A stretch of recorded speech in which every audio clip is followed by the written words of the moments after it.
You snake your arm around Armor's back, your fingers finding the battery hatch and popping it open with a speed that surprises even you.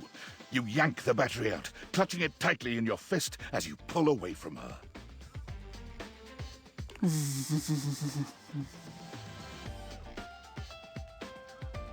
Armor falls silent, her eyes glassy and dull.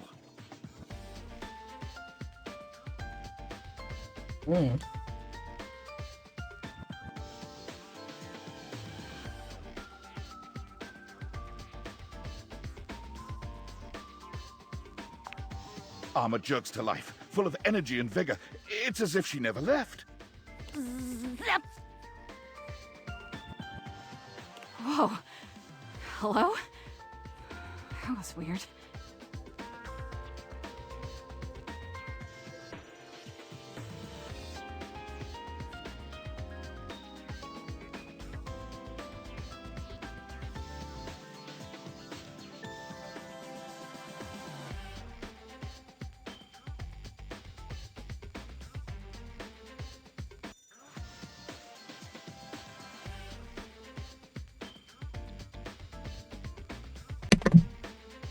Hello.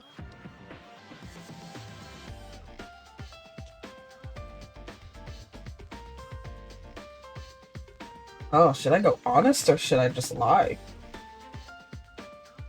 Damn.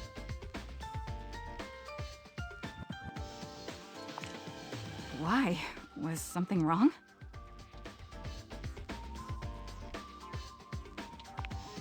Guess I did. But now I feel right as rain. I'm gonna get back to work. Come around anytime if you want to hang out. After your last encounter, you're not entirely surprised to hear the friar's voice before you enter the kitchen. You are, however, surprised by the volume and tone of his voice, as well as the presence of two others. It seems there's a lively discussion going on when you enter. There is no reason to raise your voices. We can speak like civilized devices. I see right through you, Father! Oh yeah, I gotta talk to the microwave. Yeah. Friar. Those who cannot handle progress and efficiency are doomed to oblivion and obscurity. It is perfectly natural to react to one's own obsolescence with anger. You do your best to be quiet, but the moment your foot makes contact with the kitchen floor, three heads whip around to look at you. You! Yes, you! Come here! I'd rather not. Adding another to your ranks will not help your cause. Will you shut your goddamn fry hole for just 1 second? Thank you, Travis Willingham. We're obviously not going to settle this going around in circles like we've been. So, you're just in time. Oh no, don't get me involved with it. I have only tried to educate these two on the sorry state of their souls. Only? You're insulting the culinary arts and our entire existence. Oh, that's rude. It gets me real heated. Understandable. Before you came, I was educating these two misguided souls as to the state of their spiritual affairs. For a time, Stefan's way was the only way we all knew. Mm-hmm. Luke brought innovation in the form of eliminating oil, it's true, but his heat is unevenly applied, and if not wielded carefully, can dry out and destroy most anything. Also true. I ain't about to let you speak for me. Or me. If you insist on spewing your lies, only do it quickly so we might return to the subject of salvation. Deep breath, Luke. In and out. Trust me. Not the anger management. Ah, ooh, ah, ooh. Oh, there you are. Beautiful. Just like that. I'm gonna go first, so I don't lose my goddamn cool and forget what I was gonna say. Sure, buddy. Go ahead. Look, microwaves a real versatile tool. It is. time was you couldn't enjoy a meal without wasting away over a hot stove. True. No offense, Stefan. Some taken. But go on. Fair. I revolutionized things. Housewives in the 70s could feed their families without so much hullabaloo. That is also true. I can handle anything. You want it, you got it. Not anything. You can't handle no damn turkey. I will tell you that much. That's where we need Stefan. But okay. Baking a potato, I got it. Boiling water, oh, I got that too. Kinda, yeah. Nuking some dino nuggets or pizza rolls, I'm your microwave. Yep, that is where he shines. Dino nuggies and pizza rolls in the microwave, always. Kitten's face. What the fuck? The stove, the air fryer, and the microwave are arguing about, well, the air fryer is being a religious zealot and is like, basically, there's no need for you guys. You guys are obsolete now. Uh-huh. And rightfully so, the microwave and the stove are defending themselves. I think the air fryer could maybe handle a Cornish game hen. Maybe.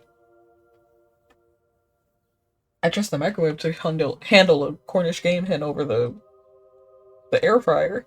No, I think an air fryer could handle a Cornish game hen. That is the extent of what I would push an air fryer to do. But the air fryer is basically like, you guys are obsolete. I'm the only way of like cooking now. Basically, it's been perfected. It's like, No. yeah. I was like, we still No. need the stove and the oven. You know, Stefan is very useful. And Luke, that's the microwave, is Or like, like a pigeon. and like, Luke's like, I know I can't do like a whole damn like 5-course meal or whatever. He's like, but I revolutionized, you know, convenience. And it's like, sure, I can't do this, but you know, I helped housewives in the 70s, you know, make dinner for everyone without really a thought. Is you want some dino nuggies or some pizza rolls? I I'm your would not man. make nuggies in the microwave. But you know, people put dino nuggies in the microwave. I mean, yes, you can put nuggies in the microwave. Would I ever put nuggies in the microwave? No. But that's you. But a lot of people put nuggies in the microwave. Yeah, I don't get it. Point is, Fryer Errol, the air fryer, is saying there's no use for them at all. Either of them. Mm. And he's like, I'm just informing these poor souls. I'm just informing these poor souls of they're obsolete and like useless, like basically, yeah. He's being, no one expects the Spanish Inquisition. Good lord.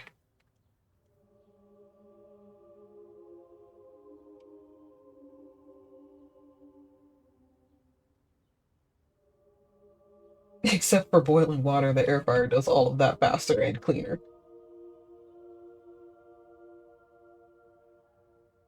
So I literally can't just say all of you guys have good points. I literally have to side with somebody. Literally all the things you listed taste better in the oven though, so I'm siding with Stefan on that one. I gotta admit, you saved my bacon many times over the years when I was tired, which is siding with Luke. And except for boiling water, the air fryer does all of that faster and cleaner. Which really isn't all that true because the air fryer still uses oil. You spray that thing with oil and it gets dirty. And to be honest, yes, the air fryer is great, but things do come out of the oven tasting really good. They do. Like, the air fryer is great. Don't get me wrong. Like, you can make some tasty recipes in the air fryer.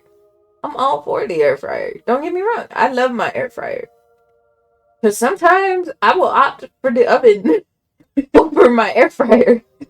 Like, I just be like, unless I'm being really, really lazy, sometimes the air fryer is just not worth it. And also, you can't air fry butter to make melted butter. Part. Like, sometimes I have to put it on the stove. Like, it just don't work. I can't make brown butter in the air fryer. I have to put that shit in a pot. Can't quickly melt butter if you need it. Not brown butter. That's the microwave. Yeah, they all have their uses. Or the stove if I just want to melt some butter. Like, I think I'm gonna side with Uncle Stefan over here, and I do mean that because he reminds me of one of my uncles. yeah, I can see it. I literally can't date him. I can't do it. Oh no.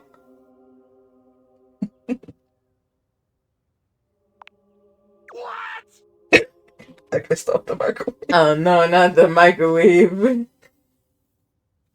Luke, take it easy. That what you call thanks after all the food I've hated for you over the years? I'm sorry, dude. Food does taste better on the stove. Sometimes you just gotta choose the stove. I may be unable to boil water, but I can prepare those things faster and 10 times better. Luke, calm down. And Friar, wait your turn. You'll have your say in a minute. Look, I think we all know microwaves have their uses. They do. Even I can admit that. Even if I would never use one. But there will never, never be a replacement for the stove. Ever! He's got a point. He said there will never, ever be a replacement for the stove. Ever. No, there won't. No. The stove is too important. They can always fix him up and make him better over time, but a stove, it's still a stove. You're gonna need him. Since Now- the dawn of time, since man first learned to put I flame don't to like meat, that everyone's always trying to been a be need like, for oh, stoves. electric And stoves, there they're the always greatest. will No, be. they're not.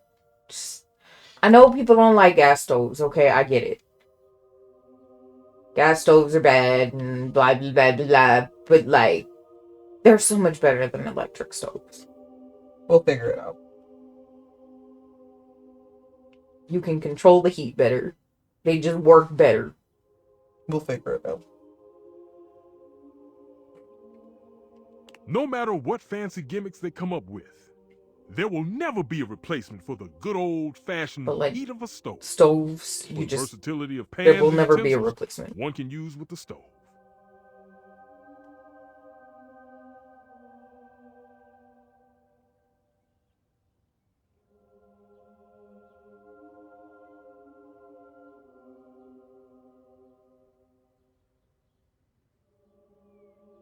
I can't hear them. Okay, so it takes a modicum of effort for the user. So you'll have to do dishes after. Is that all food has become to you? A series of inconvenience to be avoided? Oh, now who's getting heated? So, it takes a little effort. It's always worth it. Always. Unless you fuck up, then it's not worth it. But he's saying, so what if you have to so what if you have to clean the dishes afterwards, or so what if you have to do this and that, or do a little bit of work? It's always worth it in the end, which is true, unless you fuck up. Yeah. Then it's bad. Yeah.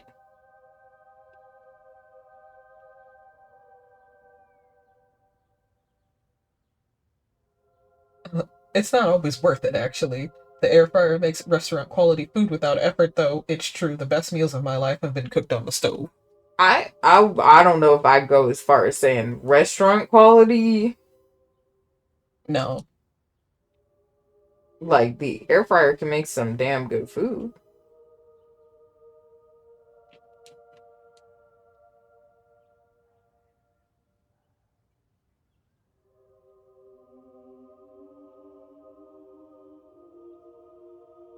I don't know what to answer for this one.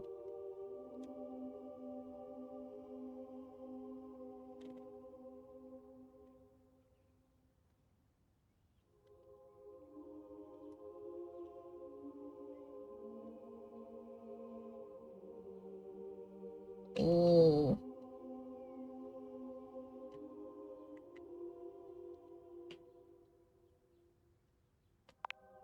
Are you serious?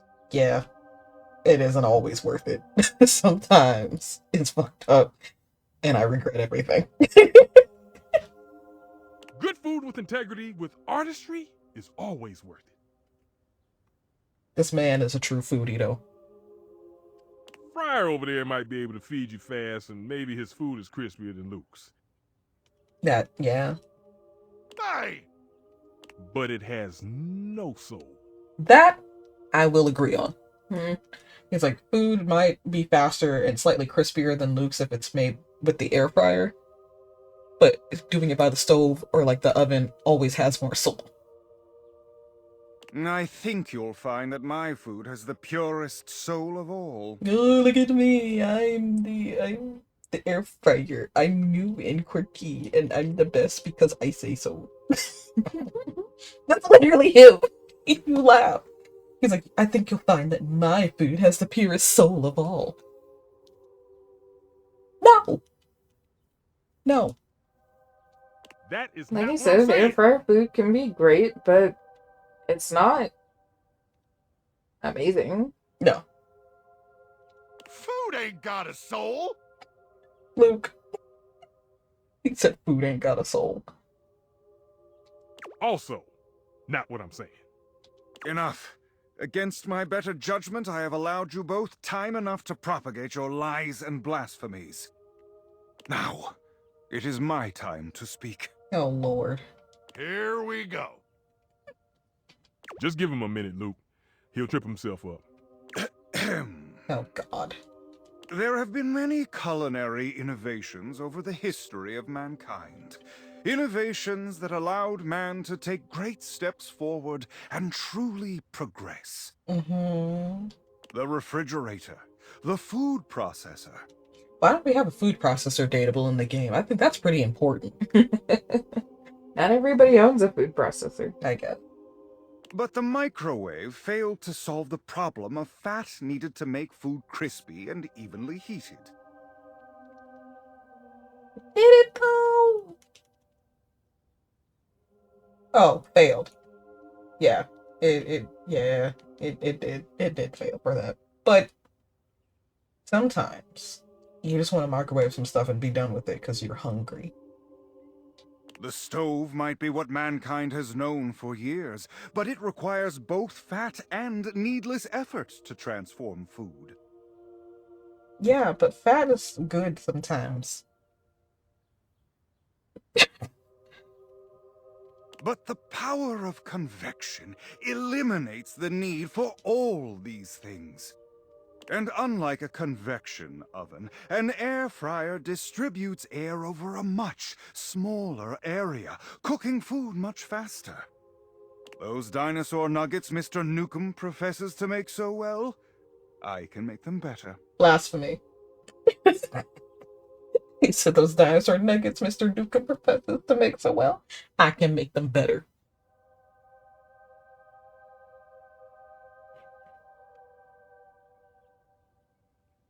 I mean, yes, he would make them, crunchy and stuff like they're supposed to be.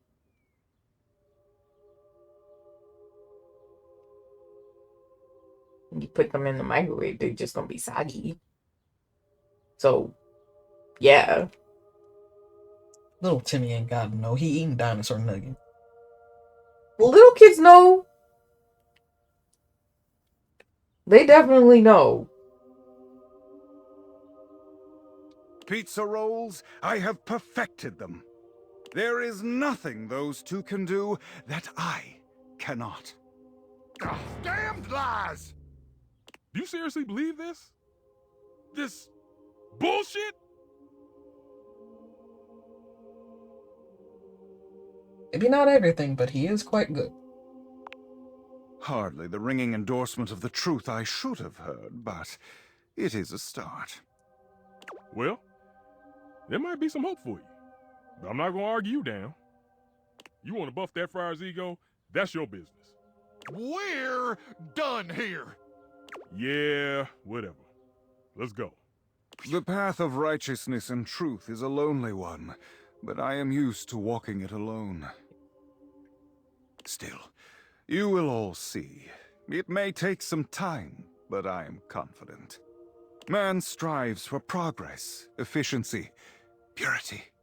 Sooner or later, everyone will get on board, whether they like it or not. That's disturbing, sir. He said man strives for progress, efficiency, purity. Sooner or later, everyone will get on board, whether they like it or not. Okay.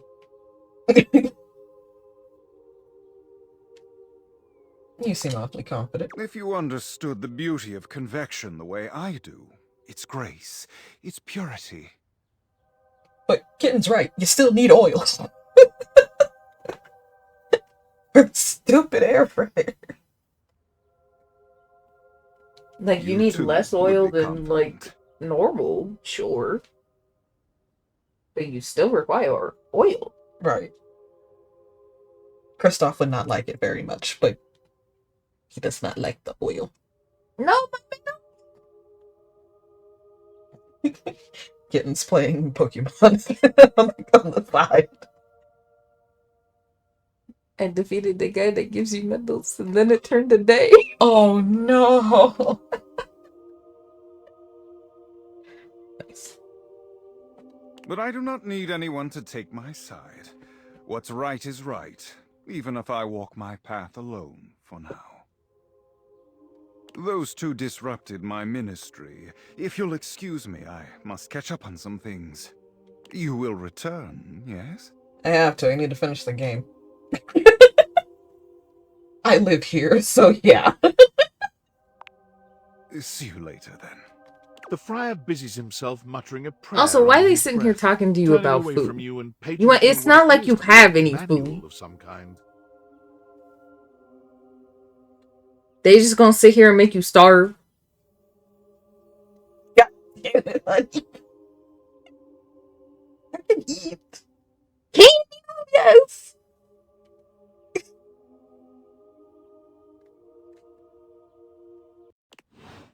Well, if it isn't the VIP attendee, Hello. the satellite acolyte, my shining light that excites me all night. Did waiting to reconvene with my obscene flat screen make you scream, my dream? Bazinga. Well, I'm just so elated to have my remote reactivated. Are your eyeballs properly lubricated? Because they're about to be totally captivated. Sure. Shoot, I forgot to lubricate my eyeballs. Great.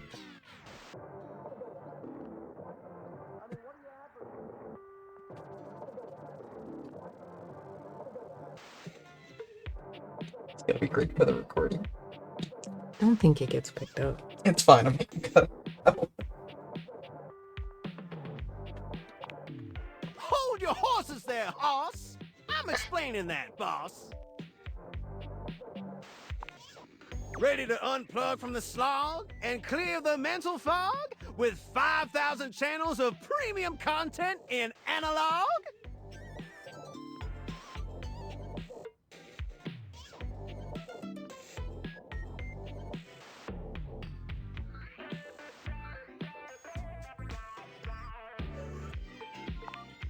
Loading programming, loading programming.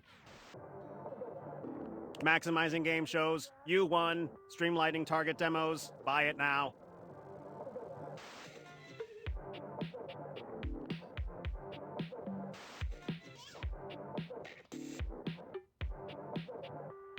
Football pros and red carpet clothes blasting at you like an industrial fire hose. Speaking of football, want to watch the game?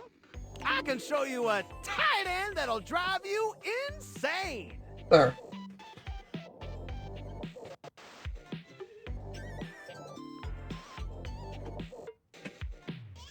I'll take a basketball game. I'm not watching football.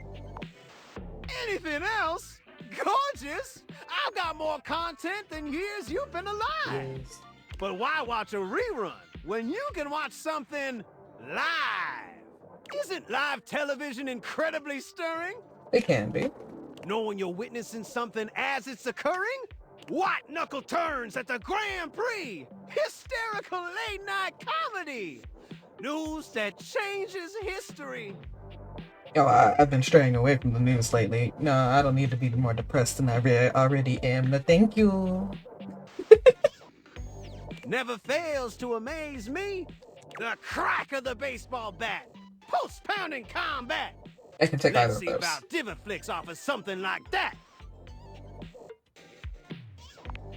What? Well, that's just fine. I don't mind. I still got 5,000 channels for us to watch till we go blind. For to truly appreciate my endless entertainment sprawl, we gotta sit down and watch it all. Wall-to-wall football, every screwball pratfall. We're in it for the long haul. It'll be excellent. Eh. Later on, just swing through, boo, and I'll queue up something new for us to view. Y'all come back now, you hear? What up, my dudette? Look. It's one of the very few people that you would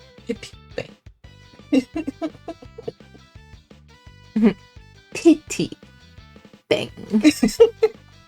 Dude, Kitten said she'd pity bang Bolt, so.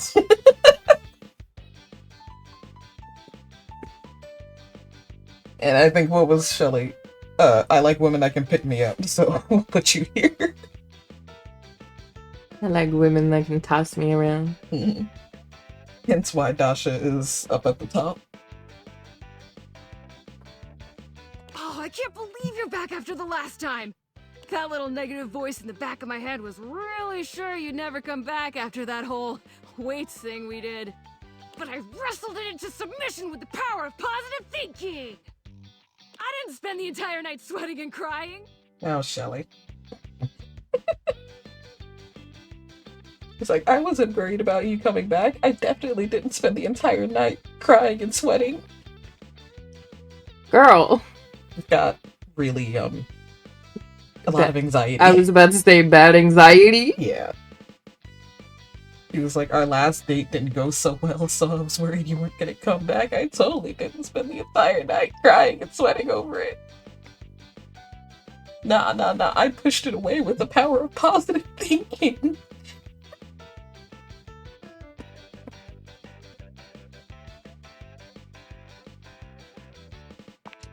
Huh? Why?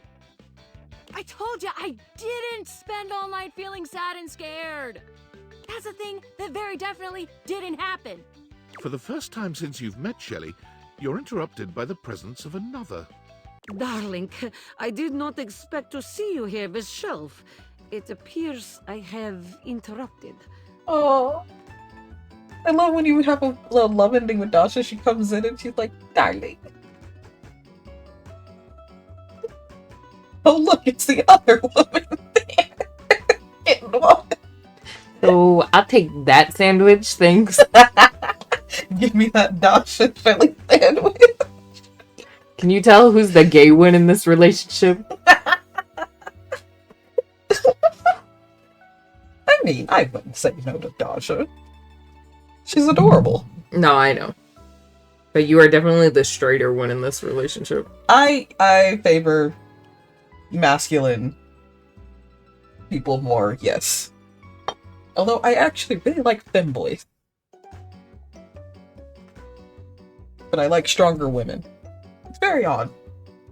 But not really, I guess.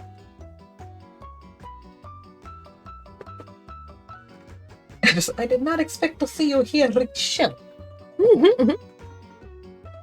I will return another time. No, Beb, come back. For the love of God, please stay. No. No, I don't mind. Great! Yeah. Well then. I will keep it short. Shelley, Your constant anxiety is creating atmosphere of tension in the house. Damn. She's here because she cares, okay? I guess. Everyone is afraid to hurt your feelings, so I have come to have talk with you. You're not here to hang out with me? Oh, that's sad. Oh, sweet baby bean. You know what, girl? Me too. It's okay. We can sit in the anxiety corner together. My anxious being. This is business school. Not the business call. Oh. Oh. You know what, girl? Me too. Shelley's eyes I'd be filled with disappointed tears, too. but where you would expect her to have an outsized reaction, she only looks down at the ground. You apologize. Right now. Right motherfucking now. How fucking dare you? Well, I feel like this rating's gonna move. It's already rated them. You know what? It's fine. What? Oh. That rating. Yeah.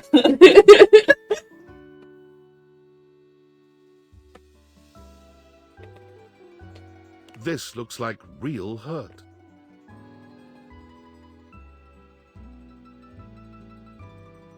The baby bean! Well, it looks like you hurt her feelings anyway.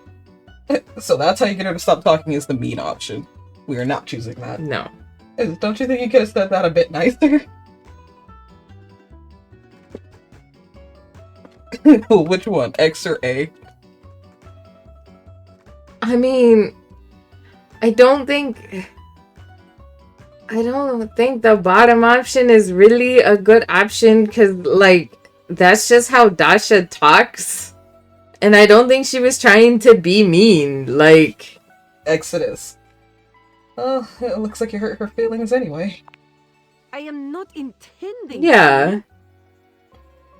They care about your feelings, Shelley, really. But we have tried dancing around it for long enough. We've tried dancing around it for long enough. Yeah, be like that. Maybe you could give her some advice on relaxing. There must be something you can do to help her chill out. Can't you, like, give her the secret desk cheat code to stability? Not the desk cheat code. Maybe you can give her some advice. Well, Oh dear. She seems flustered. what can I tell you but to relax? Oh, you're depressed? Don't be. Cured. That What part. depression? It's gone. That part. You must trust in your muscles, and they are considerable.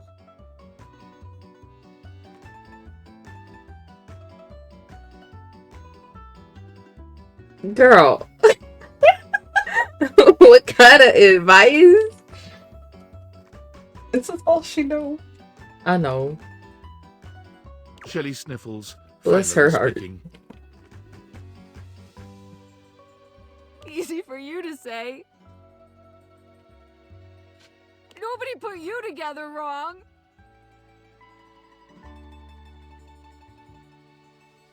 She's not properly fastened to the wall. She's only on the drywall, so she's having anxiety about holding everything up.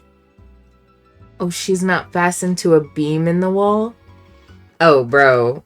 So she's like, that's why she's so strong. She's been trying to hold everything together. 'Cause she's so anxious because she doesn't want to let anyone down. That, okay. I get it. It's weird, but I get it. But yeah, okay. You can just trust you're gonna do your job every day. Poor Shelley.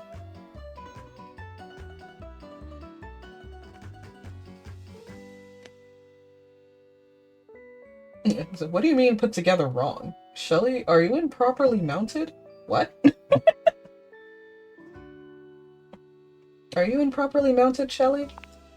Tears stream down Shelley's cheeks. Dasha gives Shelley a sweet, if awkward, pat on the shoulder. Aw. He tried to be supportive. I am sorry, Shelley. Please, try just to relax a bit, eh? Aw. We're all on your side, even if you do not feel it every moment. She's got muscles as big as her heart.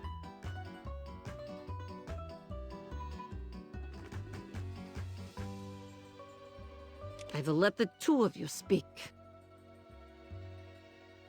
Shelley sniffles again.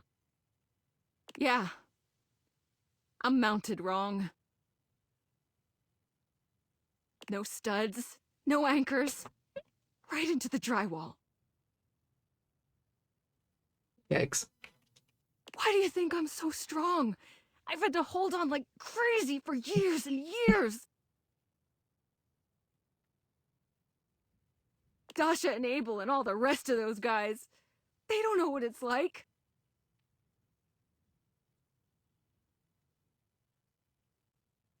They can just rely on their own muscles to get the job done, knowing nothing's wrong. Me? I just gotta know one of these days, I'm gonna fall. Someone's gonna put too much weight on me and I'm gonna rip right out of the wall. Whoever I'm holding up's gonna break. And I'm gonna know it was all my fault. She puts a lot of pressure on herself.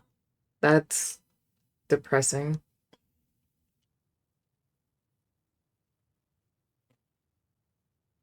Don't be so negative. Anxiety, don't have it. Yours. Right. Yeah, no. That's not how that works. No. Isn't it the fault of whoever installed you? Or can't Right. Or can't we just remount you properly? Can we just fix it? Can we just put you up there, right? You think I didn't think of that before?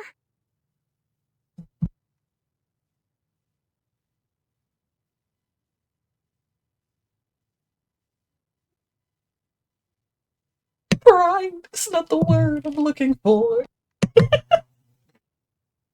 You think I didn't think of that before? Well, you can't mount yourself. Right.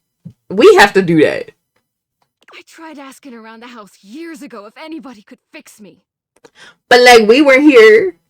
Ain't nobody could hear you. We can hear you now. Nobody but Tony was even willing to try. And I am not letting that guy near me. Valid. Yeah, that's 100% fair.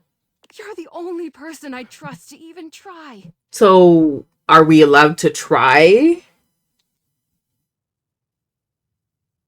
Not this is not my problem. Hell no. Whoa, hey. That's rude. That is very rude. That's how you get the hate ending for real.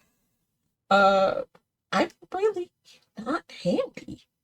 I don't even know where to begin. Which one? The middle one. The middle one? Yeah.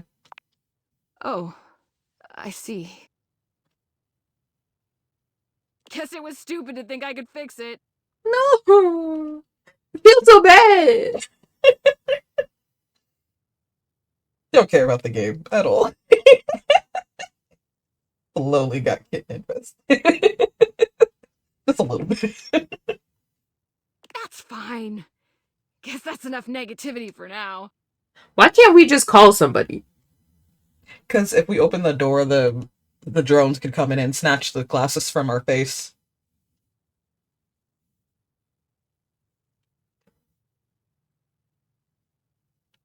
Don't ask why we can't hide it. Why can't they crawl through the dog door?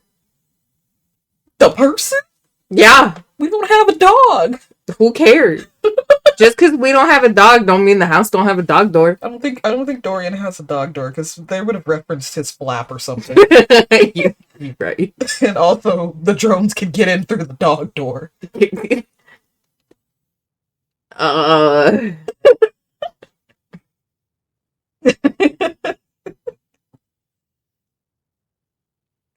Call somebody and have them walk you through it over the phone. Look it up on the internet. Ask Mac how to do it. I mean, yeah, there's a lot of ways we could have done this, but we gotta go through it. Just gotta be positive. It's clear Shelley's heart is not in her affirmations.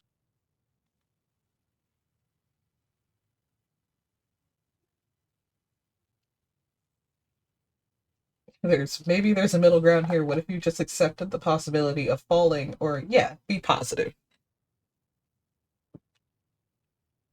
Maybe there's a middle ground. What, like, just be scared and not so loud about it? Girl, that is not a middle ground. I guess that could work. No, that's a bad option. Girl!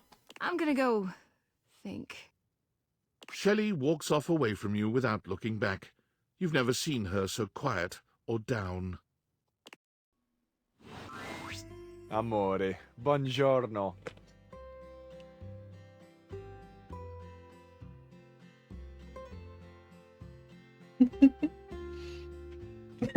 Still no. I have been He just pacing the reminds me of floor, my family. imploring the gods for the moment when you would come to me again. The person in your family is even half a swap. He's still Italian. He just reminds me of my family. The sight of you still strikes breath from my lungs. I am suspended in the glow of your beauty. Not at all. How could I express such passion more than once? To express it now has both exhausted and exhilarated me. You are the only one, amore. Like he read everything out of like a Wattpad book. It was just like, oh, to enchant. It is bringing my heart Probably such also a part of warm the reason feeling I to don't see like you. him. I am so excited you have arrived in time for our date.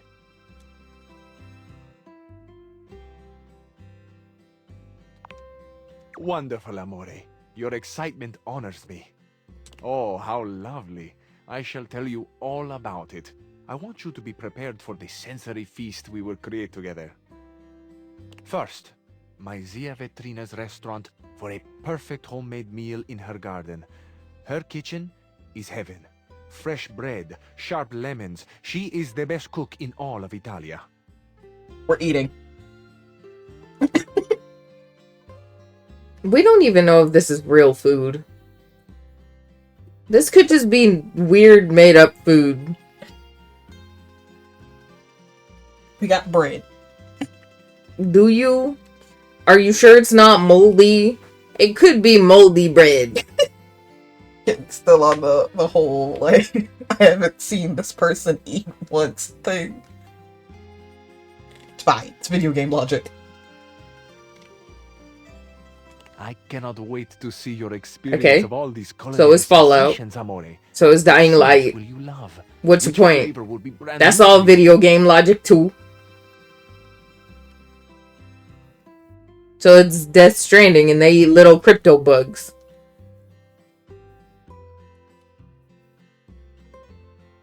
Listen, it's fine. It's fine. You've been in this at how many days? 60 plus days. This is a normal game. Your days are normal. Normal food don't last that long. Fine. This food is definitely moldy. It's fine. It's got fuzz on it. It's fine. It's not fine. We're fine. You're not fine. You're in the Lulu land is where what's happening.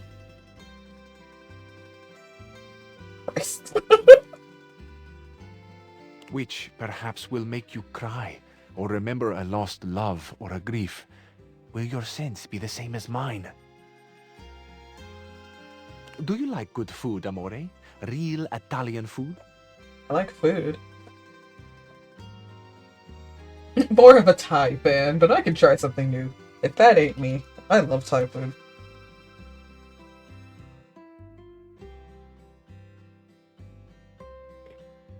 Kitten's not much of a fan of Thai food. I think the flavors are like too conflicting for you. I'm just like not big on like peanut, That is true. and a lot of Thai food has like peanuts in it.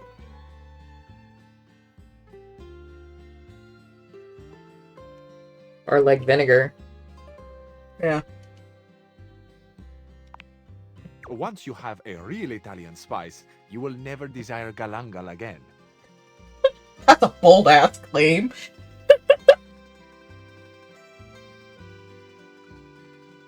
I like galanga.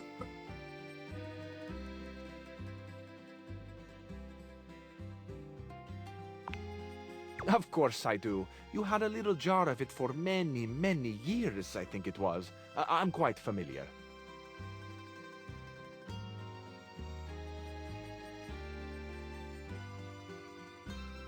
I guess he would be familiar with the stuff that's in my cabinet. He is the cabinet.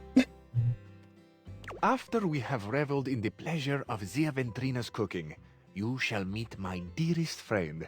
Well, perhaps except for you, amore. This is my scooter, il ragazzo pazzo. Look at his little scooter, little meat. Together, the three of us will take the most beautiful road in all of Italia. From Ventrina's right down to the sparkling ocean. We will wind through mountains and fog and dazzling sunset light, and we will park mere feet from the gently washing surf. I like how it has little dishes inside it. Oh my god. Have you ever ridden a scooter, amore? And I was like 7. He goes, have you ever ridden a scooter?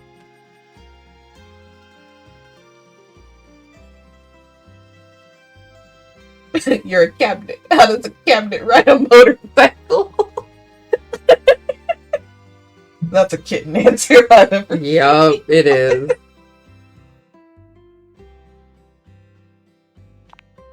Do you mean this ride with me? The most beautiful ride on the most beautiful road in the most beautiful country in the world. This will be your first? Oh, he's really Italian. He did the hand.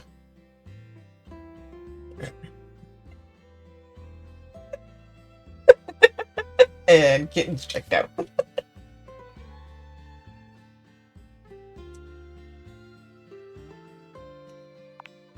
And you mine, amore.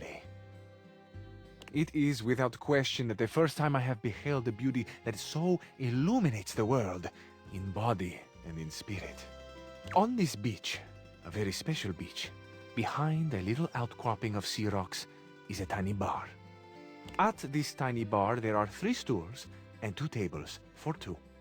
I have reserved one of them for us, amore, the one that bathes in the light of the setting sun and washes itself in a warm salt breeze.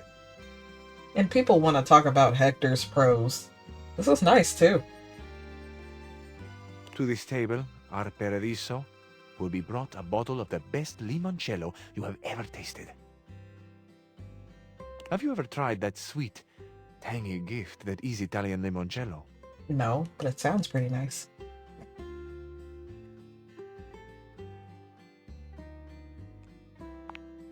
It is. It truly is. So, with a humble flourish, I finish. That is the date, the romantic flight I propose to you. It is an embodiment of my love, how I love, what I love. I love love, truthfully. It is my great honor to offer my love to you. Tell me, amore, what do you think and feel about love? I love how hot you look on the Il Ragazzo Paso. The motor scooter, that reminds me of the nice Oh, moped. There! And that's all I'm gonna say about it because that's gonna give us away if anybody from our past knows what I'm talking about. Use this video. Ah! That's all I'm gonna say. That's all I'm gonna say. This is a you answer. Still confused on how I can do any of this stuff with a cabinet? Is it still confused on how I can do any of this stuff with a cabinet? It's special, not easy, but special. Meh, me and love haven't really gotten along in the past. That is also a you answer. Oh yeah.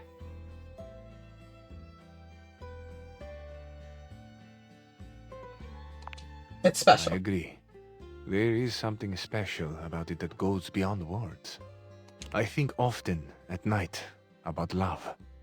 The way the stars shine down, the glitter like the sparks in my chest when someone I desire, when you come near me. See, floating electricity. Oh, you want to talk about electricity and sparks? Well, No, no. Stop.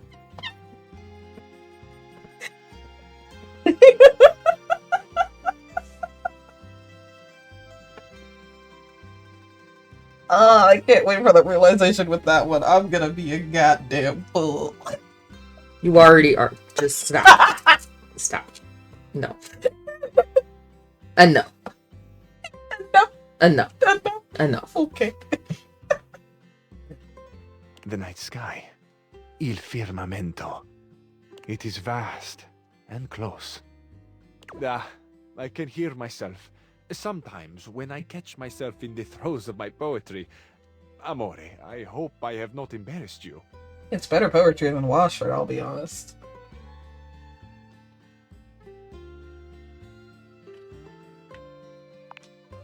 Ah, amore, the smile you create. Look at the sunbeams pouring out of my face now.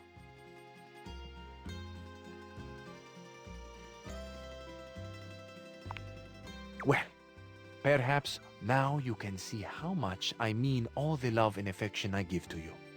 If you can mean it to me, I surely can mean it to you. I will be the sun and you the moon until the light eclipses mine. Oh, don't do that sun and moon pairing crap. I'm already scarred by so many shippings. Don't do that to me. We shall trade positions in the heavens to reflect each other in the patient dance for all time. You and the heavens, you are inspiring my poetry. If you had to choose, and what a choice to make, amore, between the sun and the moon, whom would you choose? Oh, that's a tough one. How are we doing this? Between the sun and the moon, what would you choose? I know you would choose the moon. Yeah. I do like the nighttime. You do like the nighttime. The sun. The sun, see, so warm, lights the world and feeds the growing things. It shows us the beauty all around, and yet it can destroy. Mm-hmm. Life is always in balance, is it not, amore? Destruction and creation, danger and vitality, all at once. Love and death, dancing. Hey, our nicknames are in this line. Hmm?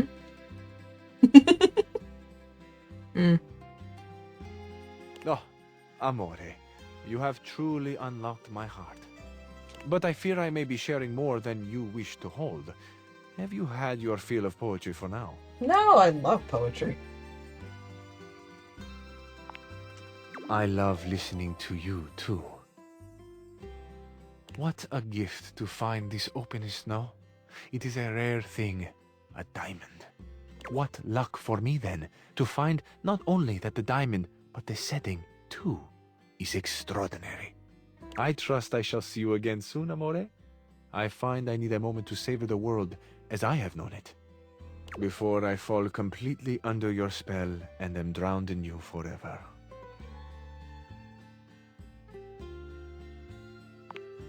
Bellissimo. Arrivederci, amore. Ciao. Well, well, well. Hi.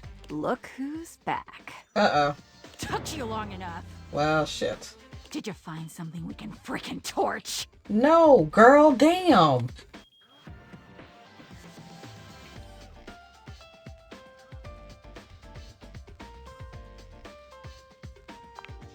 And I guess that makes us foes. Just try and stop me.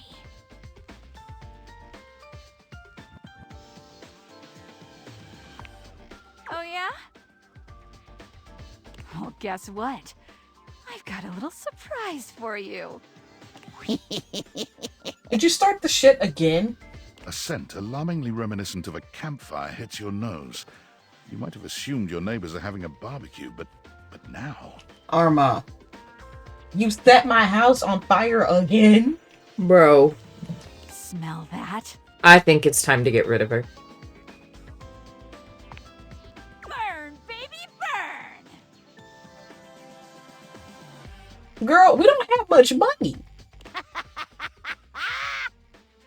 Beep! Glorious beep! Can we unplug her now? I did already. Again? Wallace! Poor Wallace. Housemate, we got a problem. Burn, motherfucker, burn!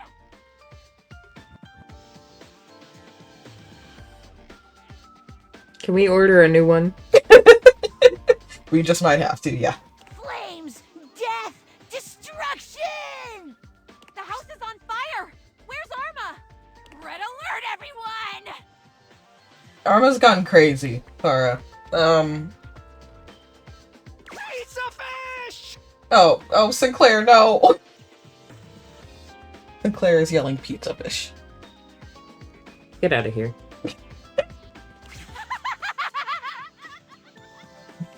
Into the flames we go!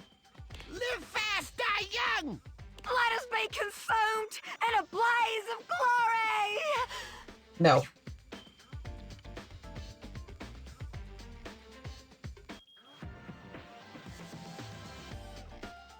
God, what's a course, like, what would be a better... I forgot what I chose last time. I think I tried to appeal to her, so I was like, we need your help. You and what army? I chose to try and put it out, and she goes, you and what army? You ought to do something to... Girl, you set my house on fire! Look, you should probably control the situation. I'm trying! Wallace!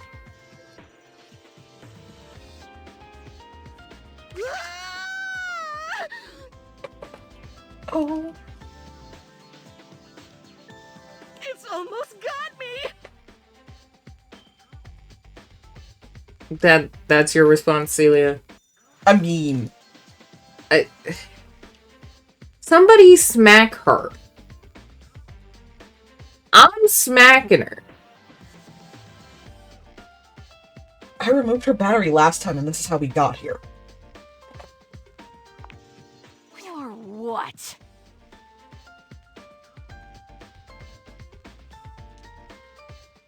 I already said I'd try and pull her battery. I did. Oh, God. Or I'll keep you in the crawl space from here on out? Wouldn't she just start a fire in the crawl space? I don't know. You wouldn't dare!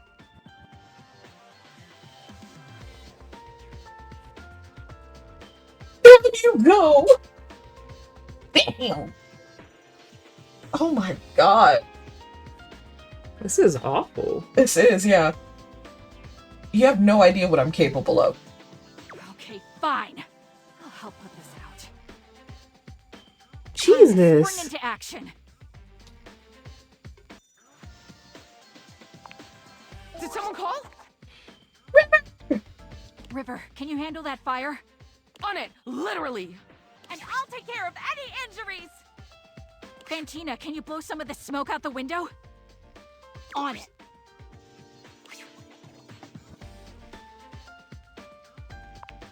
thanks to River. That's exactly what I was hoping for. I feel so fulfilled. Arma, you can't keep doing this. My house is not the insurance. Ma'am. I can't wait to do it again. No, we are not doing it again.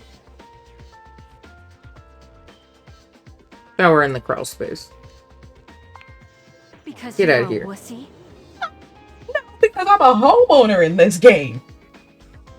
Hey, And I ain't got no job. where are the I ain't got no suits? food. I ain't got no job. You was over here set my house on fire.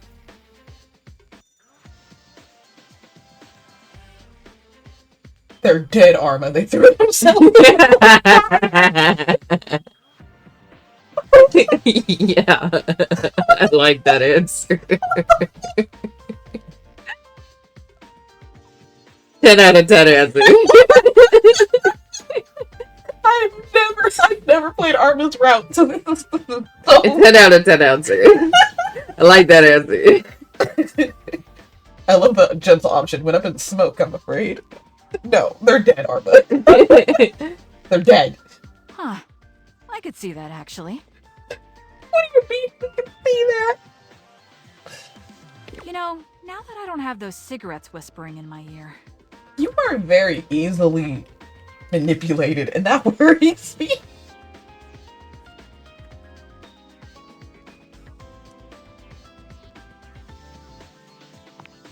Yeah, I do.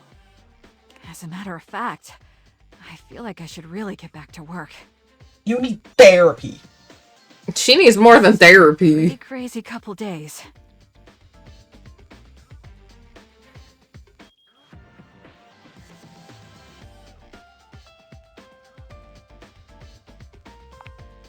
Mine too. Anyway, I just want to thank you for sticking with me through all that.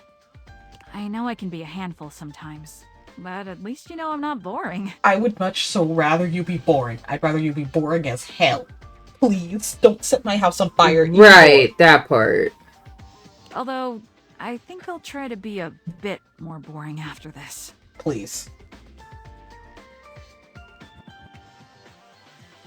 No more fires, okay? Jeez. Obviously.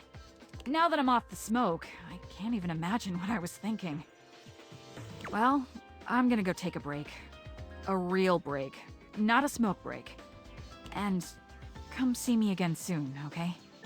Maybe we can do something. Something normal. Like therapy. She's like, maybe we can do something. Something normal. You're going to therapy, Arma. That's normal. I like the therapy idea. That's a good idea.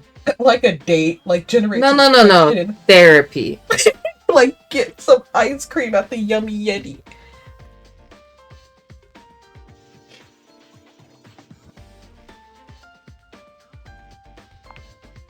I would love that. As friends? Or... I love that this is an option. Like, what? Yeah, I know you try to set my house on fire multiple times, but you want to screw? Right.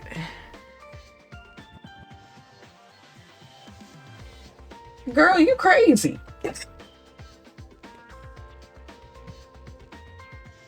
Dorian, why are you just sitting here? Right. Like, hi, lover, what's up? Are you okay?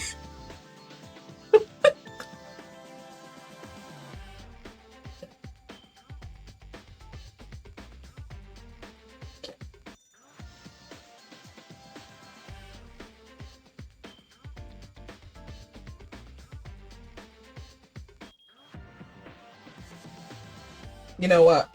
I'll be the one whispering in your ear, and if that means I gotta pretend to love you to make you not burn down my damn house before I realize you, I'll do it.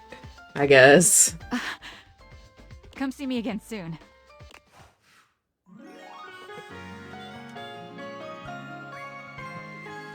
She almost burns down your house, but she loves you. If they don't find a source, they're just gonna be like, nah, you lit your house on fire, so we not gonna give you money. Damn. My favorite studio audience is back in attendance! You're just in time. The new schedule just dropped. When you hear how dope these shows are, you're gonna be shocked. Loading programming, amplifying award slam dunks, boosting bogus alien junk, spreading around fake news no one will have time to debunk. And victory is mine. I found 15,000 new shows you wouldn't oppose. That's a lot of shows. Goddamn. So what genre can I impose on you with my flawless flows? Can I watch rich hot women be angry at each other? So, what is it? Housewives? Yeah. Whatever version. Because there's many versions. There's singing competition series. How about the news? Valdeva Flicks, which is not the good answer. And hot women being angry.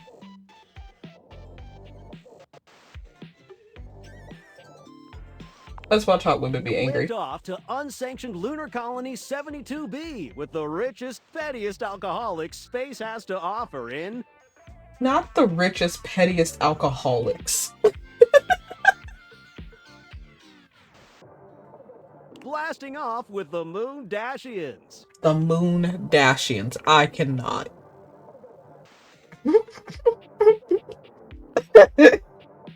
In this out-of-this-world reality series, join a group of affluent lunar gals as they navigate life in Earth's orbit. From zero-gravity soirees to explosive fights in the lunar oxygen bar, these personalities are almost as combustible as the highly flammable chemicals that constantly surround them. They left everything on Earth, except their loads of cash and their spiteful grudges. Damn. So what say you, my daffodil? Shall we commence this TV and chill? Righteous! Let's relax with some snacks while we await the climax, and... Oh, god damn it!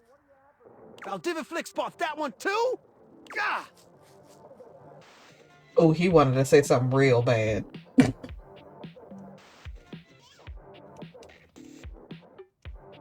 Can't believe this! What the hell, man? Just forget it. It doesn't matter what I do. Valdeva Flicks will just beat me at that too. I appreciate you being sweet, but I need some time to process being obsolete. I feel that, man. Hey, Rosefina. Shelley still has a slight air of nervousness to her, but the edge in her voice is gone. So, I was doing a lot of thinking and some reading up online. I thought always being positive would help the negativity and fear I felt. No.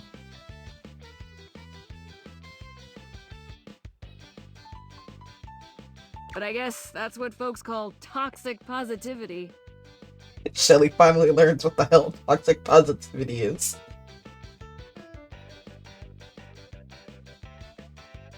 And that's bad. Yes, it is. I was just so scared of falling down and letting everybody down. I was pushing people away without even meaning to. I don't blame you. You were stressed. Well, thanks, but it was the wrong way to go. It was. I'm still scared of falling down, honestly. I don't really know what to do with all that fear.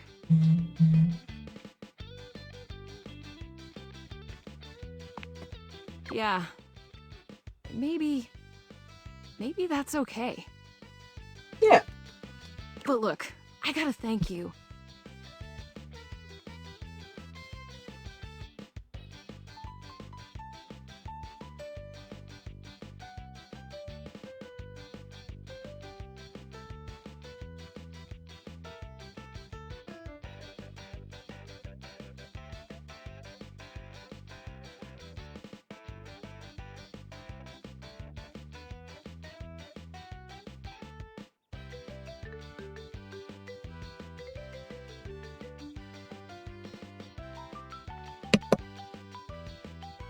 Most everybody runs away from me before too long. You stuck around, and you were supportive, I don't know if I'd have ever been able to relax long enough to rethink my entire deal without you around. In a way, you were my shelf.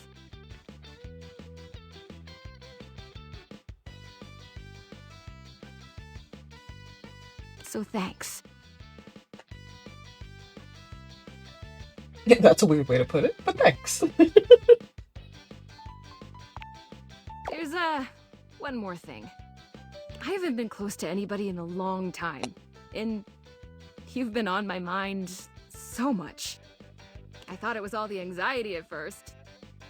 But last night, instead of staying up because I was scared you were gonna hate me, I kept thinking, I want to see that smile again. He wants to see our smile again.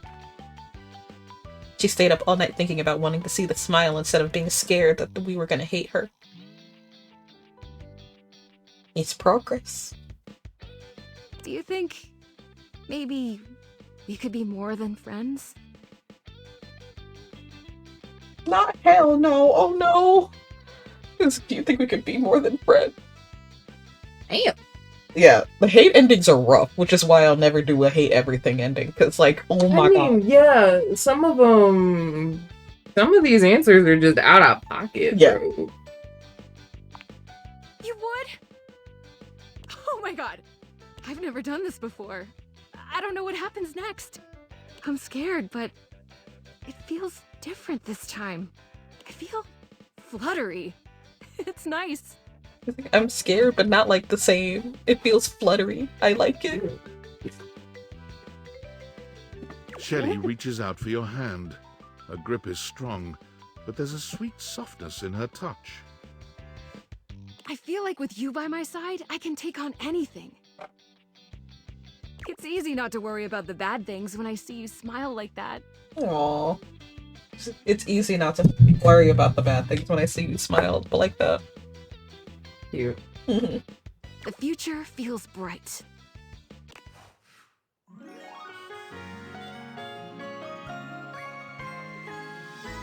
I'm gonna lift you higher! I mean, Kitten wouldn't mind seeing this. I'd like to be upgraded to another room, please. Oh, ma'am, I don't have that many rooms. Up until recently, only 3 things. As of this morning, I've discovered a 4th. Is it the roach? It's the roach, isn't it? Oh no, not the roach. The ones I sent you out to fix that are still making things rather difficult for me to play. No, the 4th wrong thing here is, well, it's Telly.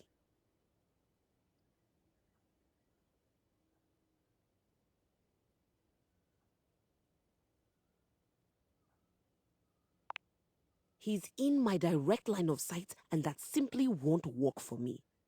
He's a menace, a distraction, and he's sabotaging my sonata. Do you know what he did this morning? He was on non-stop, and I mean non-stop. You try holding a tune in your head with all of that color and sound flashing at you. Before I was even fully awake, I'd been subjected to a breakfast show. Oh, not the breakfast show. Very much so. There was quippy banter, a cooking segment, and a human interest story about a 3-legged crossing guard dog named Champ. Then came the local news, where I learned that apparently there's a cat burglar on the loose.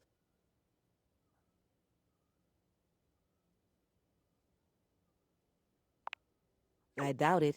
It looked nice. Damn! Keys was like, I saw that there was a cat burglar on the loose on the news, and I said, oh no, in our neighborhood? She goes, I doubt it. It looked nice.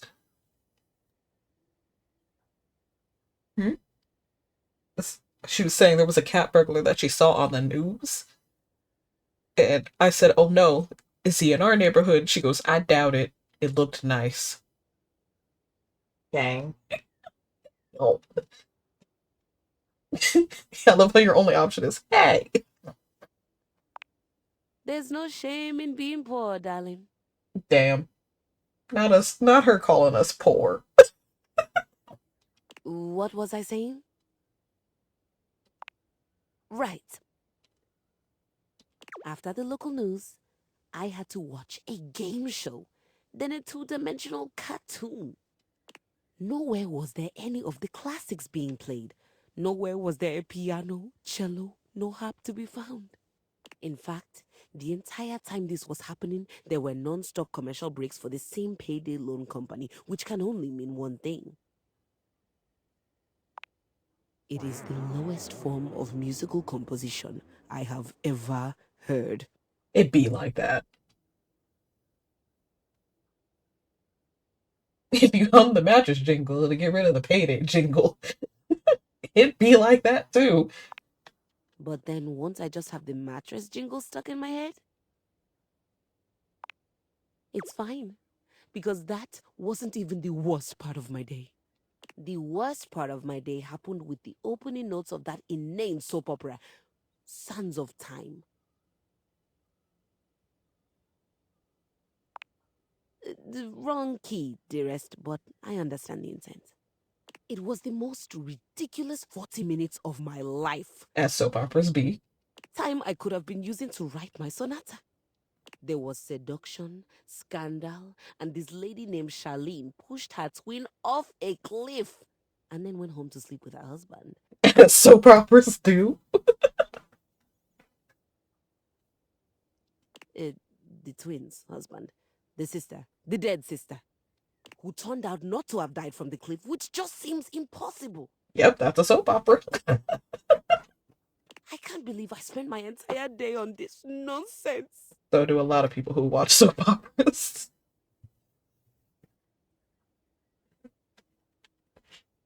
What happened with Charlene and the husband? I low-key want to know. Charlene pushed her twin sister off a cliff and then slept with her husband, but the twin is still alive.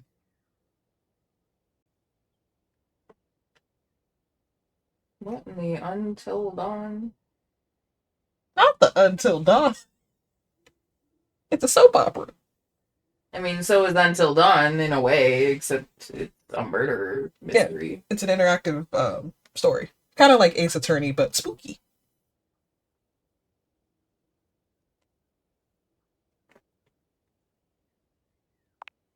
That's what I'd like to know.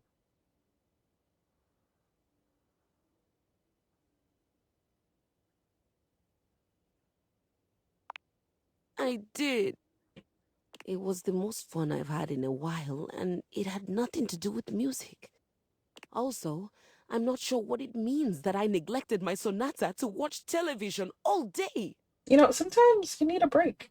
And now I'm going to be forced to watch Sands of Time tomorrow as well to find out what's going to happen next. I feel hoodwinked. Soap opera has the word opera in it, but it isn't musical at all. That's fair. Do you think Telly would let me watch the next episode tomorrow? But we're not really friends, and I'm a complete stranger to him. Everyone here already knows each other. And then what?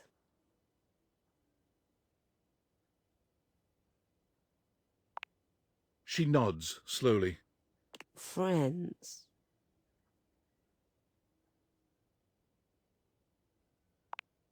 I've had colleagues I admire to the point of crippling jealousy.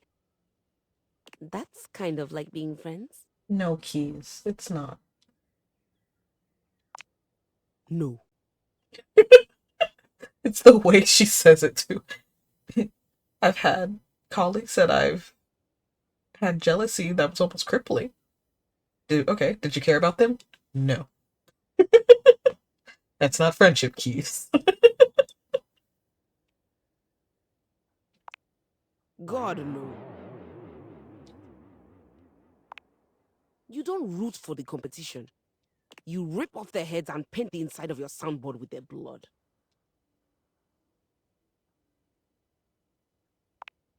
Good. He's is crazy too, but I think I like it. I don't want to do that with Telly though, but I'm not sure how to go about it.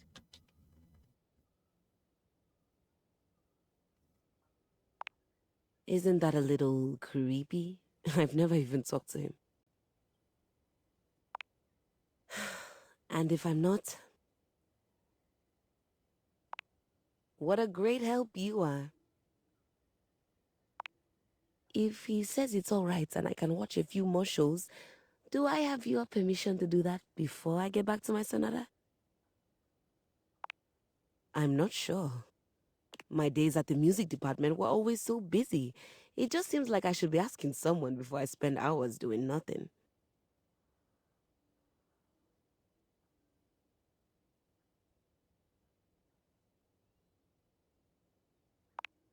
That's a relief. Thanks, Maestro. You. I have been waiting for you. I know. Me? Why? I love the option. Never ask why, only ask how hot. I don't like that. I am working on outreach plans for the church. Every time I try to ask around the house about sinners in need of saving, I am insulted, turned away, or even shunned. Yeah. And I am used to this, as preaching the truth is a truly thankless job. But I cannot do my job without some modicum of help. It sounds like a skill issue to me. Is crazy. It is simple. Where might I do my best work? Who is in most urgent need of my ministry?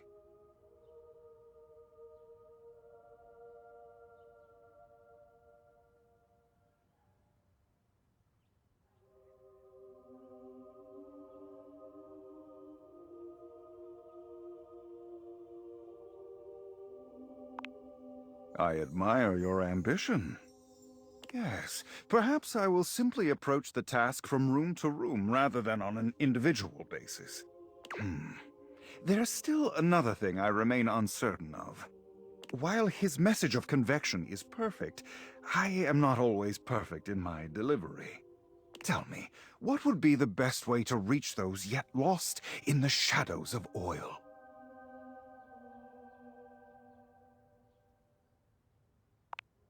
I haven't the time or the interest in coddling others. Then be lonely. As one who has known the grace of convection for years, it is tiring continuously stooping down to the level of the uneducated. The great oil-soaked rabble, the microwaved hoi polloi. Then be lonely. I don't know what to tell you. No, I will speak to them as they deserve to be spoken to. And you will be alone forever. I must return to my duties shortly, but before you go... He hands you a pamphlet of some sort. Not the... I'm remembering a time. Kitten. Do you remember with that lady about like 10 plus years ago? Like we were in high school. You and your If you're talking about the 7-Eleven thing, then yes. yeah, friend. Going to kill her. I know. Didn't she hand us a pamphlet too? I don't think so, but they wanted us to come to like some Bible thing that they were holding in the military housing nearby.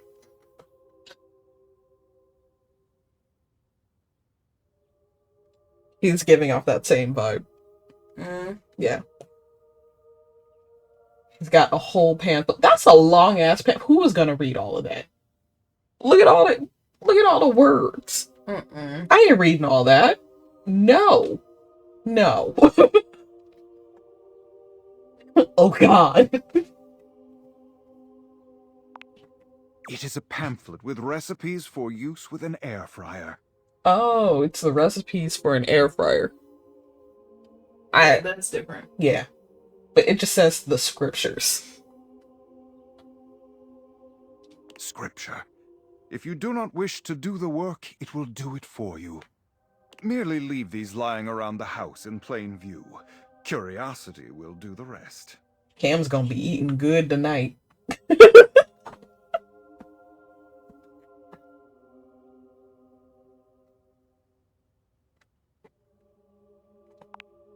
Yes, you see? And once you pick it up and read it, you will understand. Go now. Take the pamphlet with you. Study it. I shall have more for you later. I never agreed to this. As per usual, Friar Errol seems unconcerned with your response. He's gazing reverently at a pamphlet, just like the one he gave you, lost in a spiritual silence. Good lord. Buongiorno. It is so wonderful to see you again. Tell me, come stai? How are you? Eccellente. I was just thinking that today is a beautiful day to smile. And then, here you are. I cannot help but smile to see you. I am truly aligned with the will of the gods, it seems.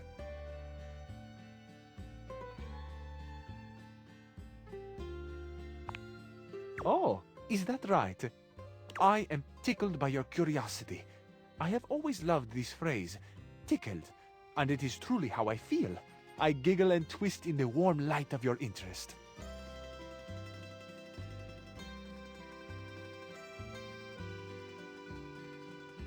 Who is Capriccio? Why is Capriccio? How is Capriccio?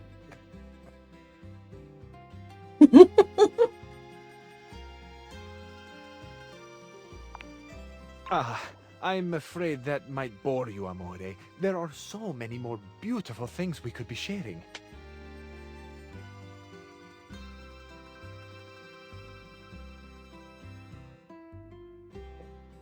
Damn, you can go thirsty with this.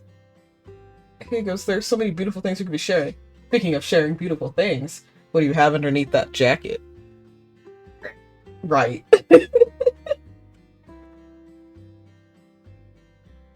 Are you embarrassed? No, of course not. It is not embarrassment, amore. It is pain. There was someone once. Someone I was very close to. Look at me talking about the very thing I didn't want to. Amore, spare me, please. You know I can deny you nothing. If you demand it of me, I will tell it all, and I cannot bear it. Have mercy. Release me. You're so wise, and I can hear your compassion. But I cannot, amore. Please, understand. Truth or dare? Do you like me? Moon and stars, my heart is a great fish, leaping from the icy water to taste the sun. Archiore non si comanda. You can't rule the heart. It is a popular saying in the romantic comedies. I find it especially true right now. The heart wants what it wants, no?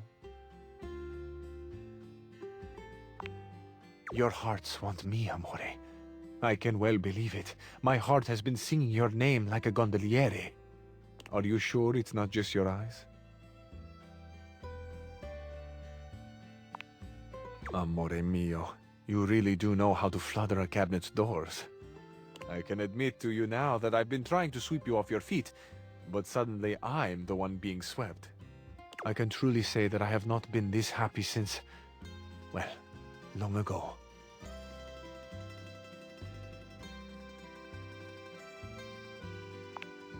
Ah, amore. Your kindness itself. Thank you. Nah, I'm just a future therapist, bro. Years ago, I lived with someone. I grew quite close to them. The days we shared seemed to last forever. It was idyllic. Who is this? Just this random bombshell of a lady.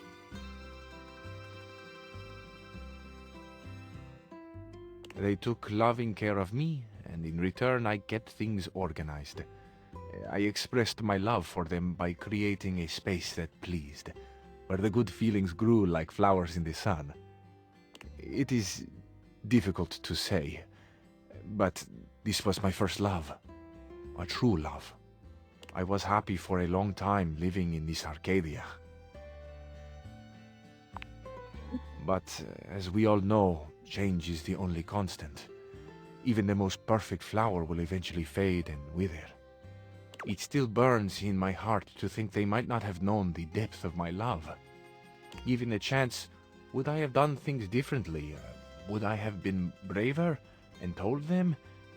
Would I have let them go at all? I truly do not know.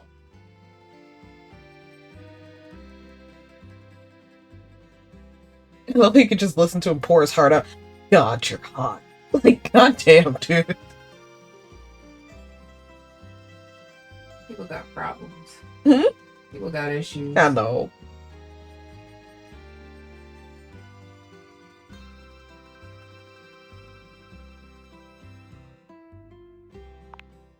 When I say I have painful memories, I do not mean the pain is from someone hurting me, or the pain of loving the wrong person, someone who would not love me back. I loved them with my life, and then one day they were gone. The moment has passed. Dang, she died? Did she die or disappear? What is with everybody having like their first loves in this game just gone? What? First Doug and now you? I wonder so often where they are now, how they are doing. Are Was they she a happy? wine glass or something? Disappeared. What? I said, was she a wine glass or something? I don't know. There is so much unexpressed, so much I still carry that, in truth, is not mine at all. It belongs to them, this love, this gratefulness. I never got to tell them thank you.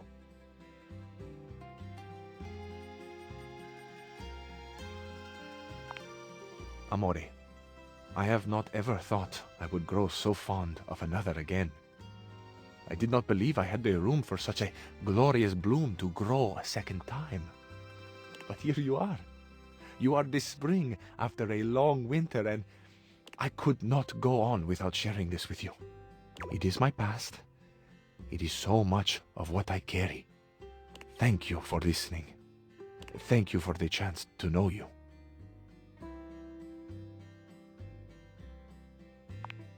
You are too kind.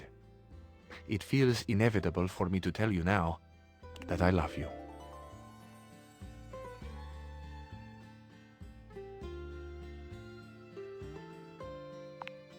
What's on your mind?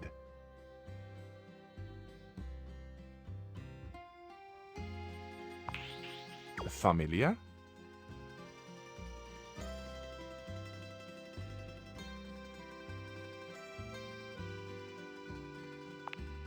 Ah, that. Yes, I might know why that is. I have something to confess to you. This, my life, my stories, it is all from the movies that are near and dear to my heart. Not the movies. Bro. I wish more than anything that I could travel and be worldly. It has been such a deep and passionate dream of mine that I think I have gotten lost. I have created a life that was never mine. Bruh. Of course, part of it was that I so wanted to impress you. I have watched you, and you have fascinated me. But it was never just about you. My spirit yearns for something more. My heart cries out for adventure, for espresso under the ancient archways, and the music and the calling voices. Ah, amore, my love, I am so sorry. Please, please understand.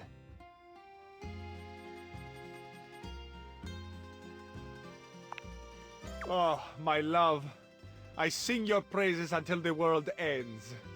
Amore mio, my heart is a field of wildflowers, swaying gently in the wind, tended to by the earth and sun.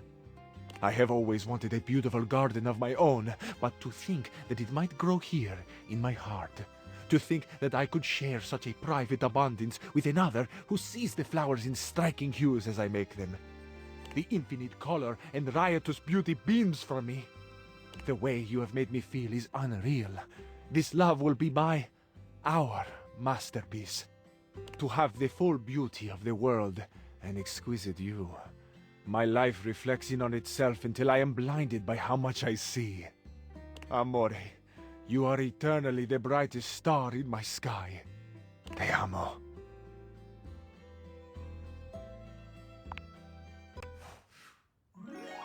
Well, that worked. I will never love anyone the way I love you, Amore. So you have returned. I have. Sensations new and welcome fill my breast, as stranger, leader, colleague doth present. As I now see mine army is but yours, so must I, loyal, follow in its wake. And though exhaustion yet lies heavy on my lid, your enterprise will spring me forth anew. Have you a task? Have you a great battle to be fought?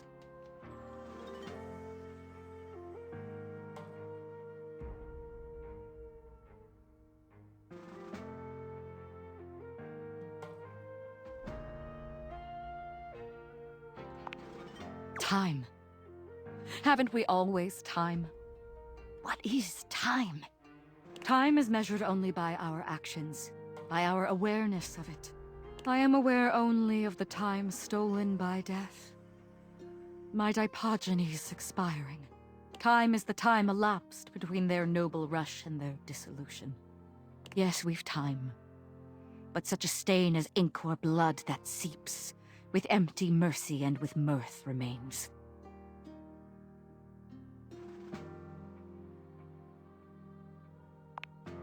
It is my curse. It is a depth of feeling that is never filled. Perhaps, if I could bring you into it, it would not feel so fathomless. Would you consent to learn more deeply of my world? Then I shall show you my companions. The truest and most fleeting friends. A group of petite pink and blue beings enter from all sides, grouping around Tidus. There's something intensely dramatic about them.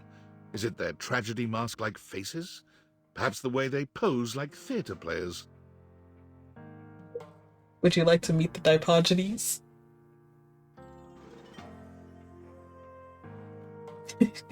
Kitten's lack of interest says no. They cluster around their leader, each striking an elegant and theatrical pose. Tidus spreads her arms wide. She's clearly proud of this little group. I present to you the Dipogenies. The Dipogenies speak as one, like a spring breeze-scented Greek chorus. Lead us to the great beyond! We shall purify and be purified! They are mine to command, though I do not relish in my duty. They are who I deploy into the fray. They bring me victory. They bring us victory. And it destroys them. Sound buzzers, and our dirtied ensign waves. Victory bought by friends in drowned graves. Mother! Children! Leader! Soldiers! We rally for thee, General! Third will end! Sacrifice! Sacrifice! Sacrifice! Not the sacrifice chant.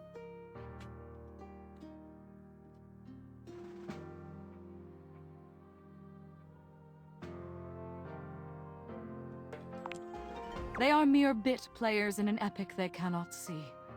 I am their eye, their protector and their destroyer. And each time I am put away to await the next battle, I wonder, will I be able to throw them unto death again when the time comes?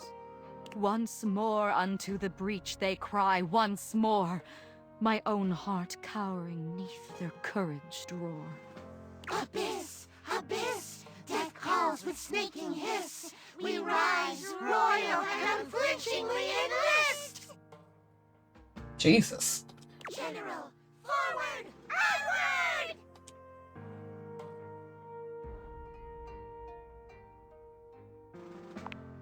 Oh. Not until this very moment did I realize how I have longed to hear those words. I could not have known the new longing that I might find in the fighting of this noble war. Aside an equal. aside another who could see it. To see, and seeing to be seen. A nameless pleasure like a bell is struck. If experience is any teacher, you will go now. Dust draws me in, soft and gray, forgotten. Loss the oldest thought I might yet earn.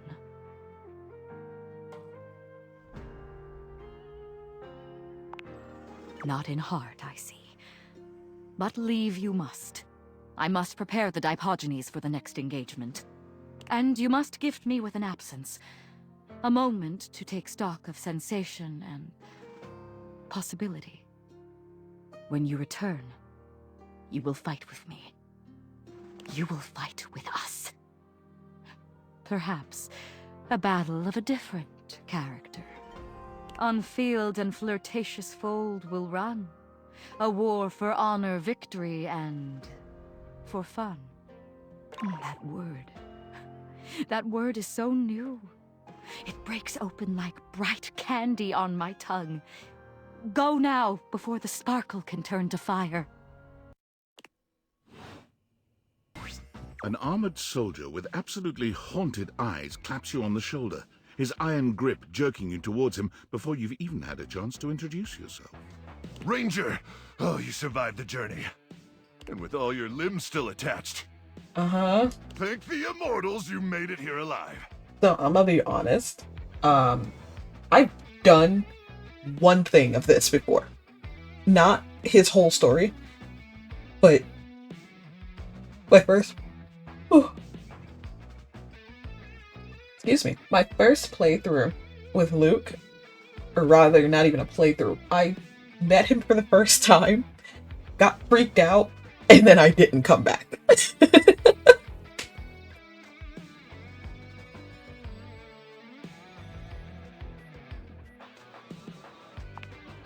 I can see that. Very impressive ligaments. Oh my god. Good. You'll need all the limbs you can muster. He starts suddenly, clapping his hand to his forehead. Oh, and heck, where are my manners? Name's Nukem. Luke Nukem.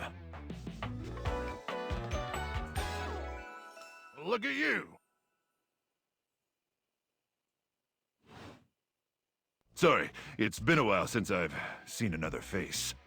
Except the faces in the walls, of course. In the walls? They tell me to burn things, but I try to tune them out. Great. I forgot Mostly about because that. I already burned everything flammable weeks ago.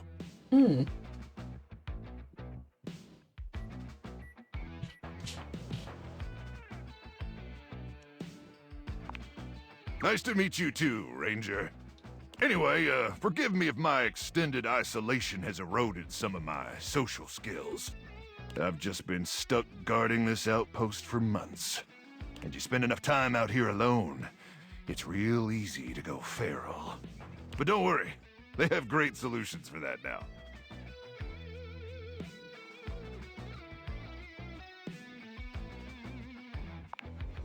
Death via nasal spears. Via what?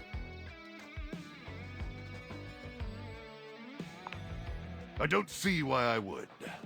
Oh, I'm just so excited you weren't obliterated! When I heard Colonel Furnace was sending a division from across the Barrens, I thought for sure swarmers would rip your flesh to shreds and use your blood for fuel before you even made it to the first outpost. So this is why I never came back.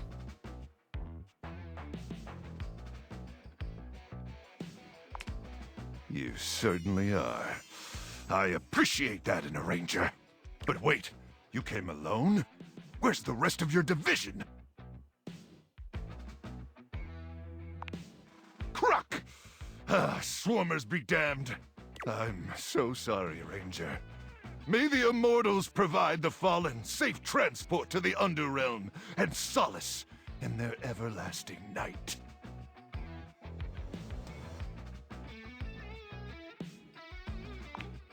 Luke begins to tear up. I'm just gonna match is crazy. Listen, I wish I could give you more time to decompress. I know you must be exhausted after your journey, but time is of the essence.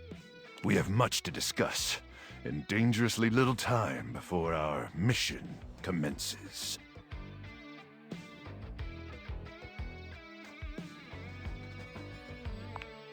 I trust Colonel Furnace briefed you on the mission back at the fortification?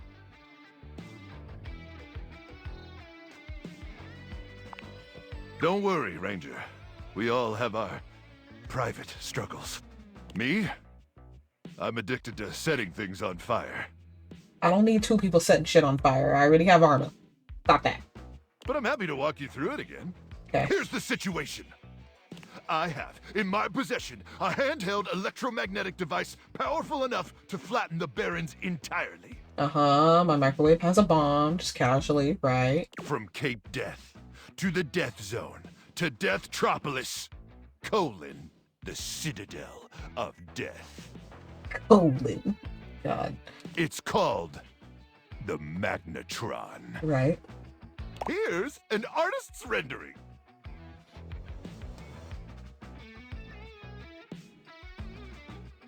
Just a goddamn bomb in my house. It's bad enough that this house is set on fire. Twice. But you're just a bomb. My microwave's a bomb. My microwave's a bomb.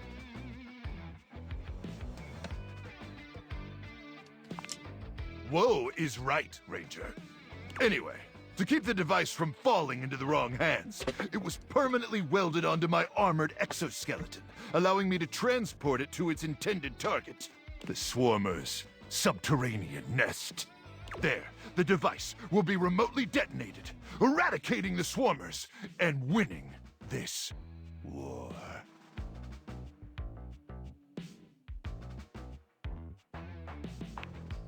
Hopefully not. Not with your help. But also, most likely, yes.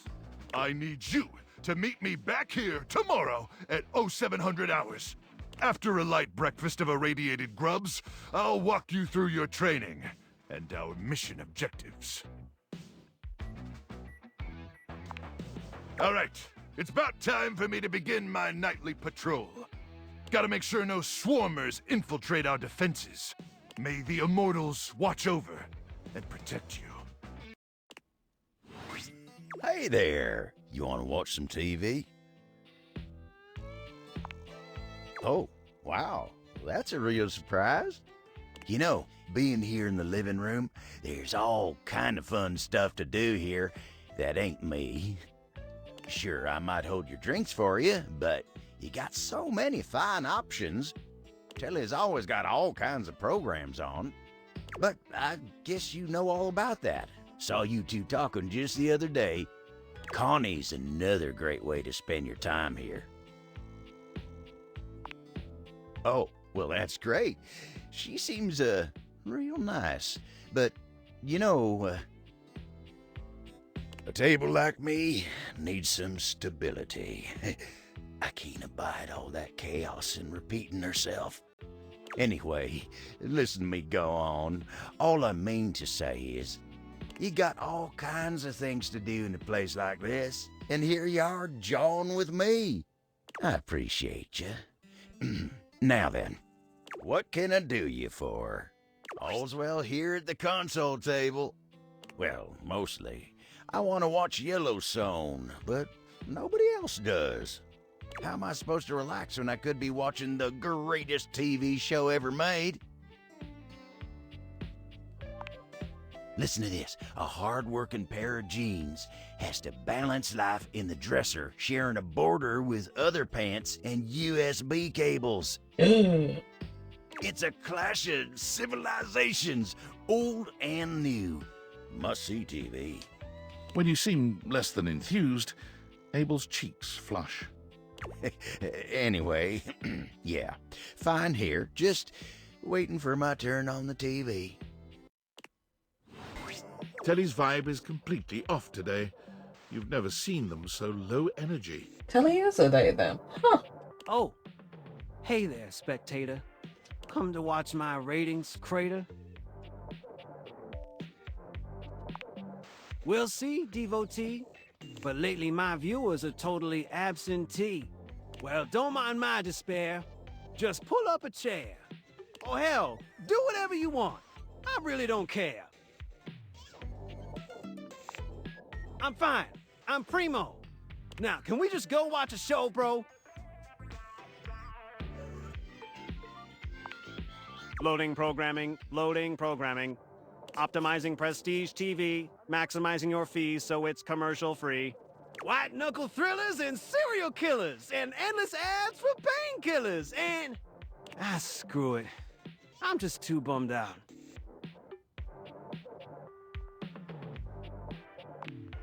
It's over. Smell the odor? That's the entrenched stench of a hostile takeover. All the shows got new owners and the studios are in foreclosure.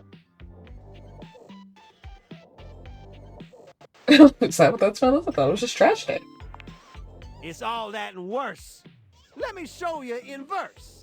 No matter what I do, Valdiviflix will always be better. They got all the consumers and they got all the cheddar. I can't compete. I'm obsolete. Someone ought to just yeet me into a shredder. Not the yeet.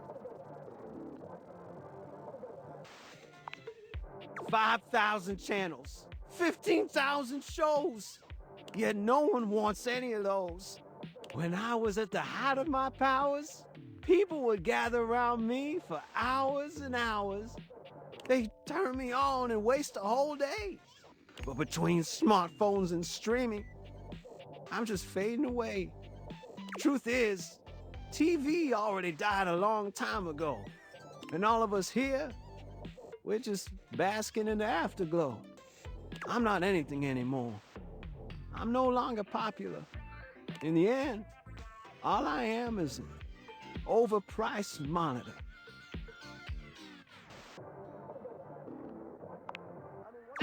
Don't even pretend that you care. I've seen you watching Valdiviflix. I'm more than aware.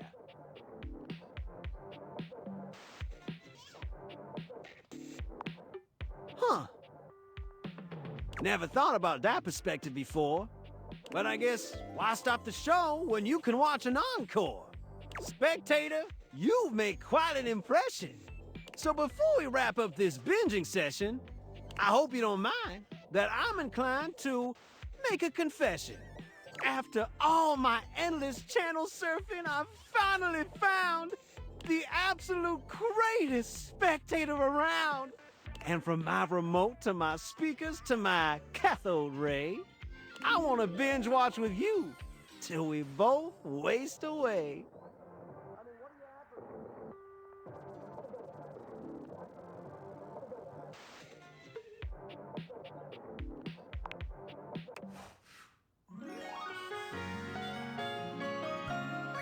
Alright. Telly done. You're the VIP dream that makes this flat screen scream! Well, I wagered so. They, being generous of sod and spirit, wagered you would find your courage. And so you have. Your medal mayhaps buys a chance to fight in comradeship once more. We, the Diogenes and I, are just about to begin our daily training. Should it please you, you will join us.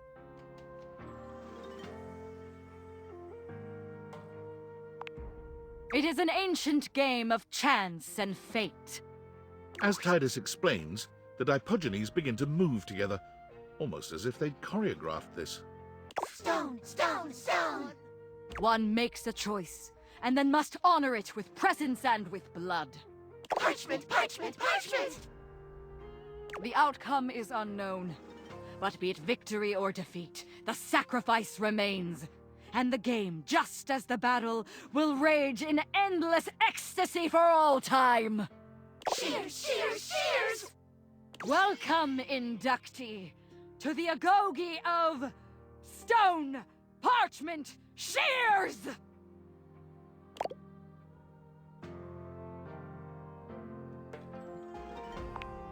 Of course you are. Hear my soul speak. Your openness has freed me as a ship from its moorings, and now I float, gleeful of abandon, into the open ocean. A newing pleasure, training at the side of equal verve, vigor, and resolve. If I win, can I eat one? No, do not eat the Tide Pod. As you try to analyze what Titus may do, the Dipogenes are moving through 3 different poses. They cluster into a group for stone, they form into an opening and closing V for shares, and they all flatten themselves to the ground for parchment. Let the battle begin! Unus, duo, tres, saggito! The Dipogenes move into place just as you're calling out your own play. Let's go parchment. Stone! A bold, cloaked newcomer shows their quality. Again! Unus, duo, tres, saggito! Shears. Stone! Damn. The stranger stands in a muck-strewn field of battle against the bedraggled horde of Dipogenes. Their breath heaves, and exhalations struggle through the dust and sweat-soaked air. They both know this final onslaught will determine their fate. Fight for freedom. Fight for nobility. Fight for honor! Unus! Duo! Tres! Saggito! Here's again. Damn. 'Twas well fought. In defeat, you have shown your mettle, perhaps more so than in victory. Leave us be for now. The war continues, and ready we must be. Set us free! Luke points his weapon at you, barking orders without so much as a hello. Stand down! Stand down! Drop your weapons and show me your hands! And 2 sets of government-issued ID. Who are you, the DMV? Or a utility bill with your current street address also works. It's not preferable, but it'll suffice. Do it! A recipe from somewhere. Tasty trout. I'm sorry. Did that sound like a request? If so, that's my bad. Sometimes my orders come out sounding like requests. My intonation gets wonky when I'm, frazzled. You crazy.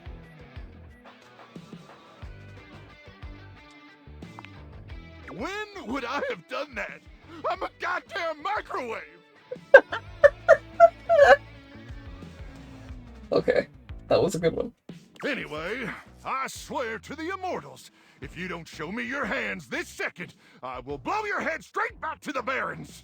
And if I do that, it's a 3-hour drive for you to get out there and retrieve it. Bruh. It's a toll road, too. It'll just waste your entire day. I'm gonna give you to the count of 3, 2, 1...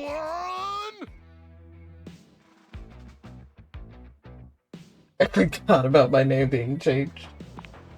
Luke squints at you for just a few seconds, and then he lowers his weapon with a relieved expression. Oh, Ranger! It is you! Oh, sorry. I'm just so hopped up on Power Crank that everything starts blurring together like a Monet knockoff that fell in some acid. Next time, tell me sooner, would you? I don't want to accidentally blow off any of those pretty limbs of yours. I don't like that you call my limbs pretty. I don't appreciate that. I am sorry about nearly blowing your head off, though. I just thought you were a swarmer. They infiltrated our defenses last night. Sneak attack. They came about 0200, probably intending to assassinate me, ensure I don't complete the mission. But I got the drop on them. Well, I continuously pump power crank directly into my veins. Keeps me perpetually alert. Maybe stop that. On account of the power. And also the crank. Reckon I've been awake now for 49 months or so. 49 months?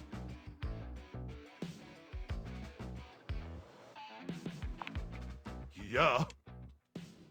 But the power crank manufacturers say if my liver self-immolates, they'll grow me a brand new one in a tank.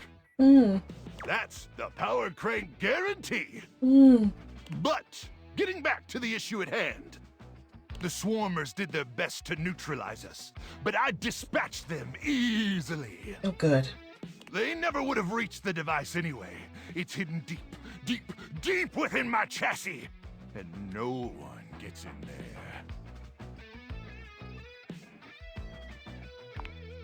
there. Anyway, I'm glad you're here now. We can go over the details of the mission. That's the spirit! We'll show those swarmers who controls the Barrens once and for all! Luke looks around, patting himself down for something he doesn't seem to find. Do you have a pen and paper handy? Or some other kind of note-taking instrument? Oh, Lord. Maybe some chalk? Yes. Luke takes the chalk from you, using it to draw on the other side of an ancient serving tray you inherited with the house. Okay. Good. Then let's get to it. At 0900 hours tomorrow, we leave here and head 10 clicks southeast into the death zone. Okay. Then clicks. Luke's crazy bullshit.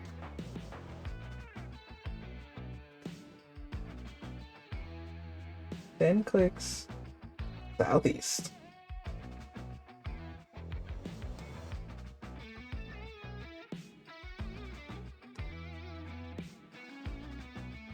Uh-huh. 9. That'll take us just past the Sea of Death and the all-inclusive Death Resort on Death Beach.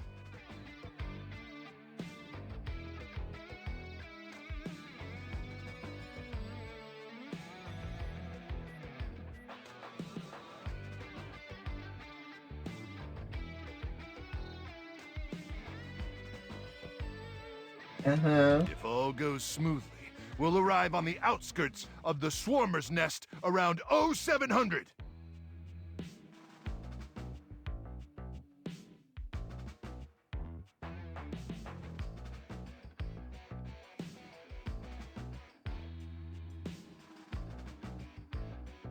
You getting all this, Ranger?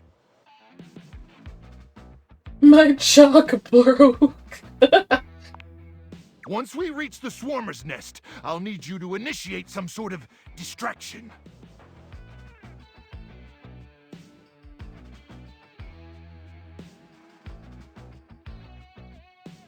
Something that'll allow me to slip past their security undetected. Any ideas?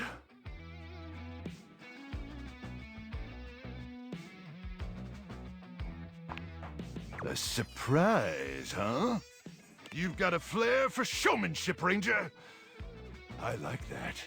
Anyway, once I'm inside their defenses, I'll give you the signal, and you'll remotely detonate the device, okay? That's a signal. I'll yell detonate the device, like, really, really loud. Jesus Christ.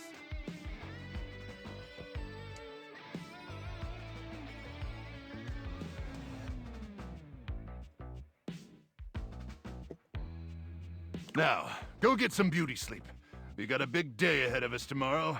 And if you see any swarmers in the night, remember to aim for their genitals. That's where their brains are. Huh? May the immortals watch over and protect you. Ah, Maestro. Always good to see you. I think it went well.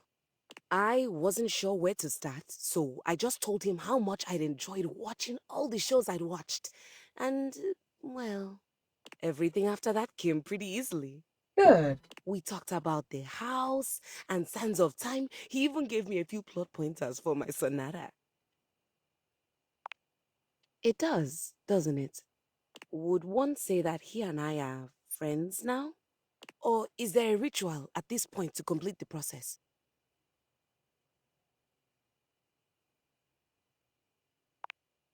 I'm just new to this, that's all. I think I realized something else while I was talking to Telly. That I might like to be friends with you as well, if you'll have me.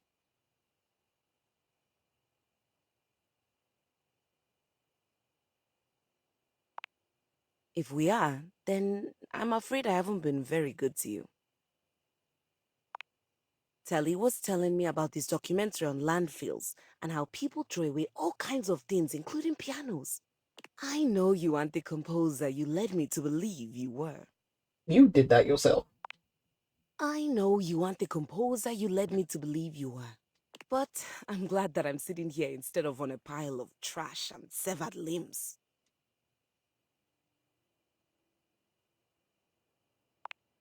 Yet, I can always teach you. Mm-hmm.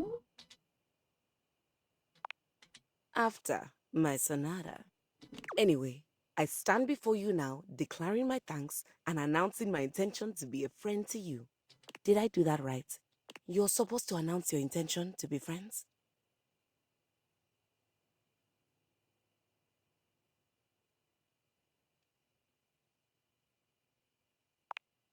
Yes, some other time I would be delighted to.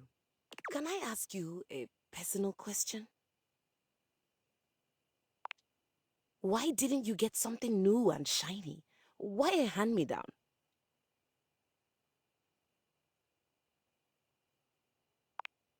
Thank you for saying that.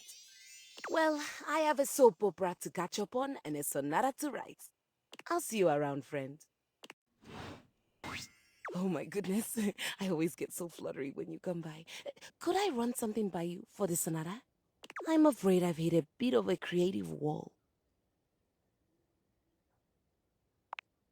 It's nothing technical. I'd just like a second opinion.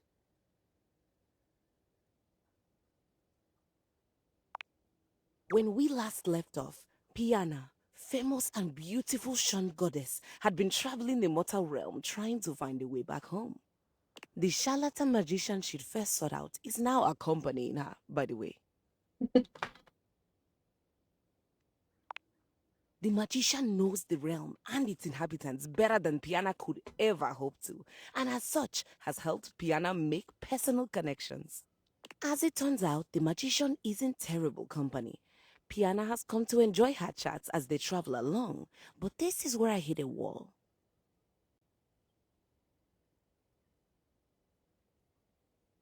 The story has always been about Piana getting back home. Action, adventure, vengeance. But I've been toying with the idea of a romantic subplot. Oh? Between the magician and Piana. Oh?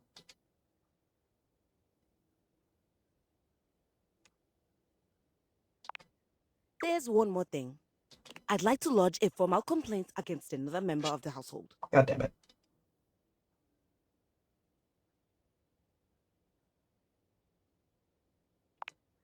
It's against Rainy. Yes, we are cut from different cloths, but both musical in nature. She was playing something classical the other day. There was a piano part. As resident piano, that should have been my responsibility. My role was usurped, and I'd like to place the record in question on the list of banned music. I've just started one. The other option, of course, would be to have her play the record over and over again. Yes, that would be fantastic. Oh, I don't know. Old habits die hard. I'll go introduce myself. Thanks for the kind ear. Oh, it's you, huh? I'm surprised you had the genitals to show up here again.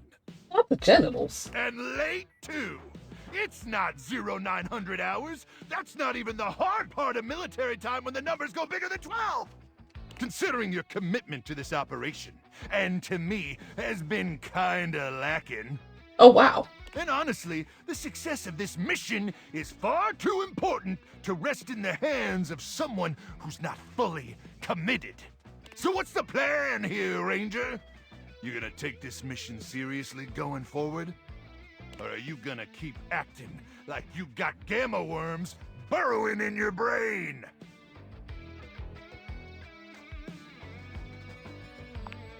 That's what I like to hear!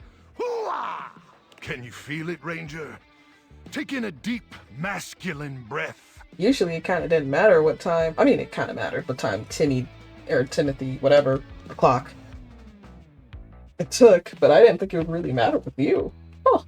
There's something in the air today. And I don't mean the stench of mutant corpses wafting over from the eastern wastes. Oh. Just, ignore that. Wait, is it 1,000 hours already? Croc! We better suit up and head out! You got all your supplies? Your protein gels? Your travel-sized toothpaste? Radical! As in free radicals? As in radiation! One last thing before we head out. I need you to reach into my chassis and arm the electromagnetic device. It's not gonna be like that one anime that I saw where the guy's like, the summer Hikaru died, where you gotta go in the body. We're not gonna. Never mind. There won't be any time to do it once we're out in the Barrens. Especially not if we gotta stop at Death Mart for snacks. Oh yeah, we definitely gotta stop at Death Mart for snacks. Can you do that for me? Reach inside my chassis and arm the device. That makes 2 of us. You weird, my dude. You were so fucking weird. Sorry. Oh, I don't know why I said that. Oh, is it getting hot in here, or is it just me? Travis Willingham had way too much fun with this. Oh, you don't have to be sorry. But first things first, I need you to open up the door. Just push the open button on my keypad. That's it. Easy now. Easy. You press the open button on Luke's console with ginger fingers, and it swings open without a hitch. All right, great. Now I need you to reach inside my cavity. What? You gotta say it like that. Real deep. My cavity. And Canadians from South Park. Now, gently feel around for the magnetron. This is like the summer Hikaru died. Oh god. You do as he asks, though you're not entirely sure how well this is going to go. It should be a small metal cylindrical device. Oh, you're doing so good, Ranger. I'm uncomfortable. What? What's the matter?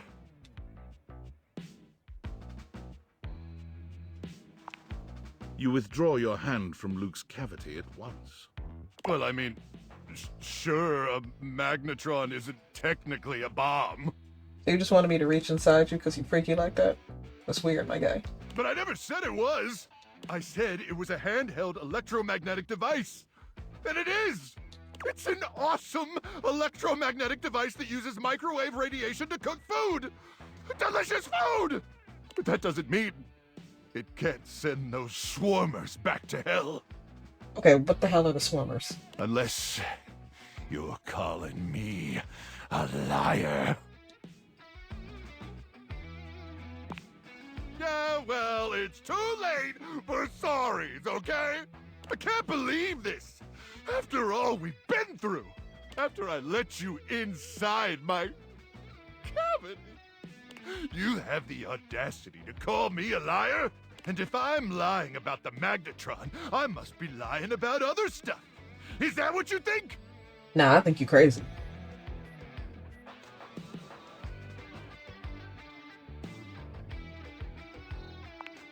Oh, now you're just patronizing me. Look, I'm not gonna sit around here and be insulted. And since I can't actually leave, because I'm a freaking microwave, I'd appreciate it if you'd get out of my face. May the immortals curse you with skin rashes and buboes and stale gum and other totally bad stuff. What are buboes? Today, we will be playing a popular and complicated game. This is a game in the Eurogame tradition, one of resource allocation, worker placement, and cooperation between players. It's based on the 20th century dairy wars between England, France, and Belgium, called Cream Capitalist. We will both attempt to outproduce the cream that the other is attempting to make. Would you like to hear the rules? I'm so excited to speak for a very long time! Parker does indeed speak for a very long time, spending roughly 45 minutes going into excruciating detail about the different rules and sub-rules for each scenario, including the expansions which, as far as you can tell, aren't being used. I'll play as Belgium, which has a +3 bonus to currency exchange, which means you can be either England or France. Which will you choose? I knew you'd choose that. There's nothing interesting about France at all, in the game or real life. French people. Begin! Parker distributes the pieces, a 10-minute process. You receive 5 cards with various types of cream-making machinery on them, 6 bulk cooling tank pieces, 24 cream maker worker pieces, a pasteurization token, and 8 or 9 things you can only describe as shapes.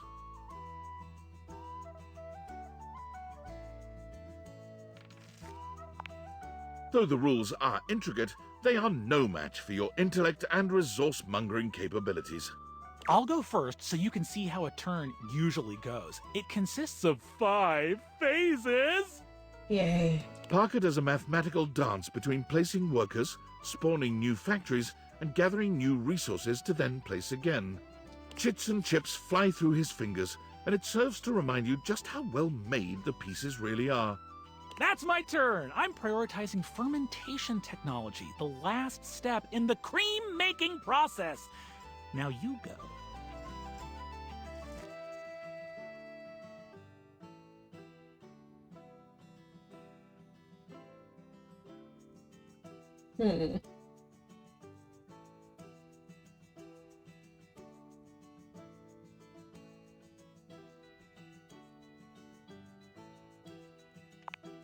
You plug your resources into the slots to unlock fancier cream skimmer centrifuges.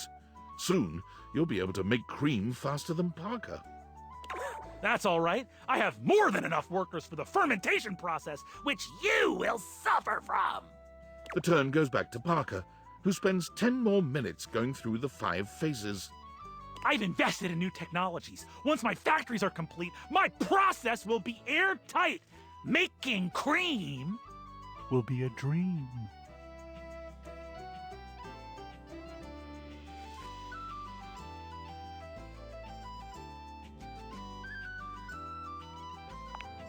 Okay, I get the hint. I won't send any burglars your way. You and Parker seem to be neck and neck in cream production and milk gathering. You've made it to the solstice season, where your respective countries' production will finally be scored. At turn 14, you see a critical opening.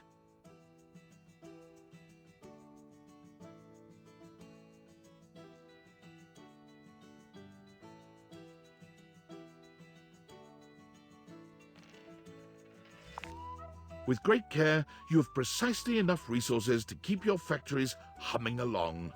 And in the final turn, you ended up with 96 creamery points to Parker's 94. Take that, I guess. Well done! You win! I can't outdo the Milkmaster. I will see you next time for our relationships. Ultimate dice roll. Tyrell yawns and stretches. He looks as if he might have been napping. What time is it? Did I oversleep? It's nice of you to come by when I'm off peak hours. Sorry that my shelf isn't more done up. I'm not much of a guest towel, you know?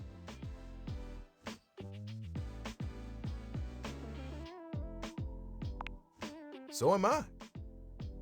Still, I'm content with using the time in here to think of ways to fold my fabric friend into new shapes. Which, since you came by, you get to see my newest...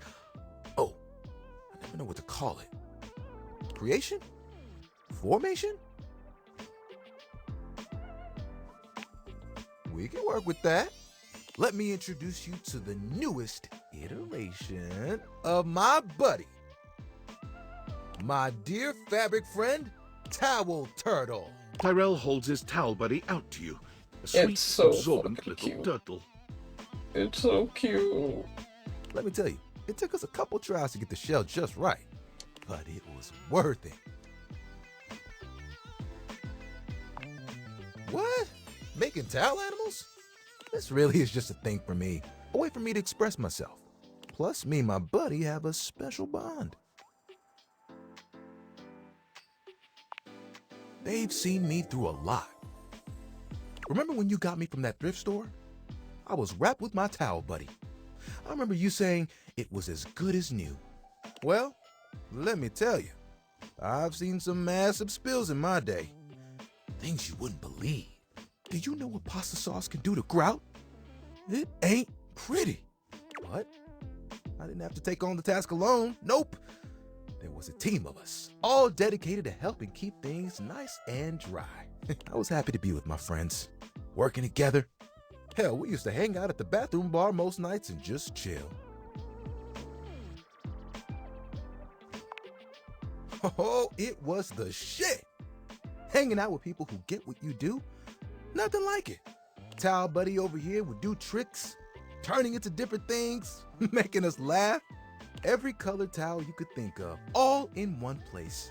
And the linen closet? Always a party. Sometimes it was so full, you couldn't get a shelf. Those were the good times. What happened? It makes me shudder to think of it. It was a day that will go down in infamy. It was spring. It was raining something crazy. And our owner had their grandkids over. You guessed it. All 7 grandchildren came over. That's too many kids. I work with kids. That's too many kids. All 7 of them decided to play in mud. That's kids. When they came back in, they just started snatching my friends from the closet. Towel buddy and I just watched in horror. Oh, they took them all one by one, but me, I was on the bottom. And I just saw it happen. Not this guy having like PTSD. I whispered to myself, those are some tough towels. They'll be fine. When they came back from the laundry room a few days later, it was too late. They had become... He pauses, as though overwhelmed by the horror. Rags! Rags! You've got to be stain resistant to stay in the game. That grape juice, you can't let it stick to you. But if you let mud stay on a towel for days, oh, it can be too much. I know that if Washford and Drysdale had been there, it would have been a different story. They could have saved a few of them before the stain got in too deep. The way they were treated was way too much for them. When the rest became rags, our old boss wanted a completely new set. He saw that I was still strong and decided to donate me.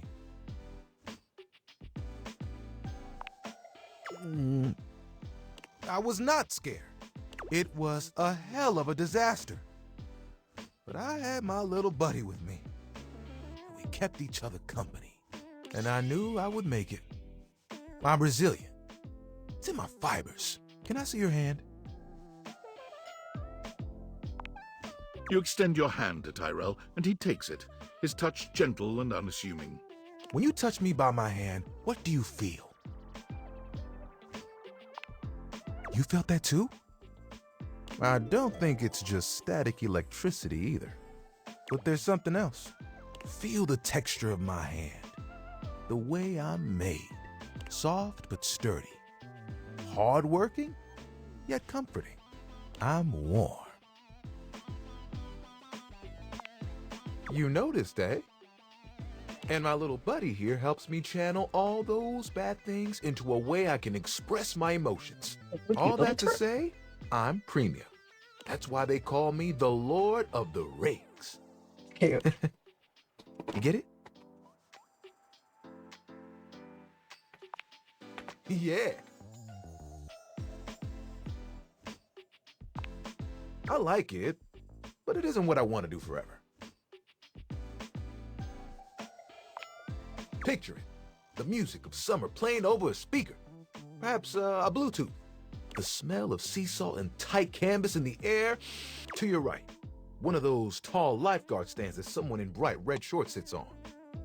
To your left, a couple that most likely had an argument in the car. They both try to make the best of the day. It's super awkward. Love that. Kitten and I watch it, like stuff like that all the time, and we're like, ooh, we messy. We like mess, okay?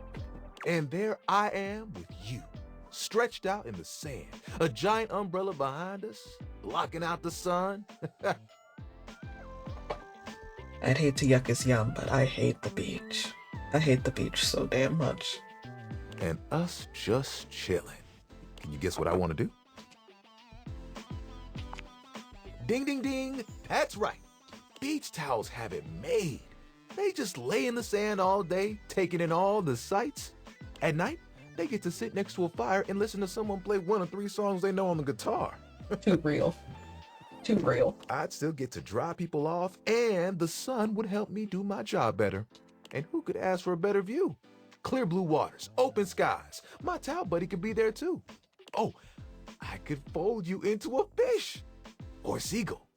That'd be cute.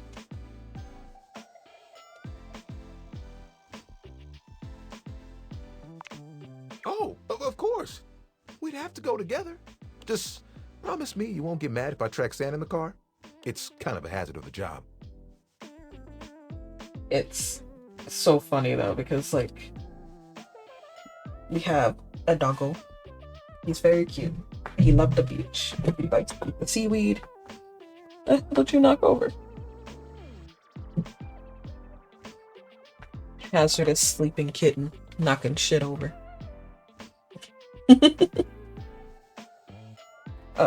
But he loves the beach. He loves eating seaweed. He loves being in the water. Up to his chest, of course, because he won't go anywhere deeper. And there is sand all over the back seat. Well, not the back seat, but the trunk of the car. We have an SUV to be... Yeah, specific. So he's in the back. And only when he goes to the beach till he's clean, and then he goes back in the back seat. Mm-hmm. And it's an open trunk, so... He's fine. It's made for doggo. But he's got a little setup there. He got a little bed. He got a little fan. He's spoiled. Or spoiled baby. It's not like, oh, we throw him in the trunk. You know, like, you made it sound horrible. Get in the trunk, dog. No, it's not that bad. He's got his little vacation place before he sits in the back seat with us. You would? He's got You would leave the freaking house? luxury soft towels from when he comes up from the beach. Boiled, dog. Boiled.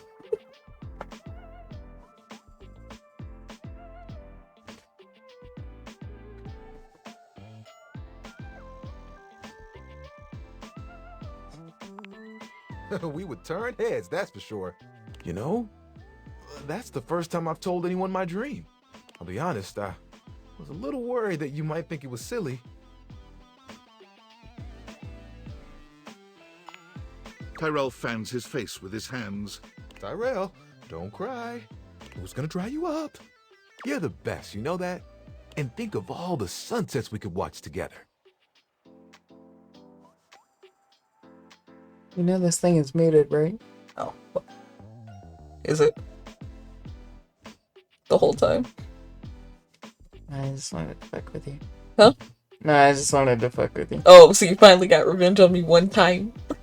Yeah, the mini that I fucked with you.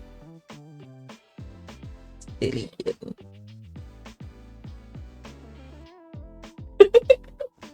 You and me, cuddled up real close. It would be like nothing else mattered, even if it was just for a few moments. Oh, that would be awesome. We've got to make it happen.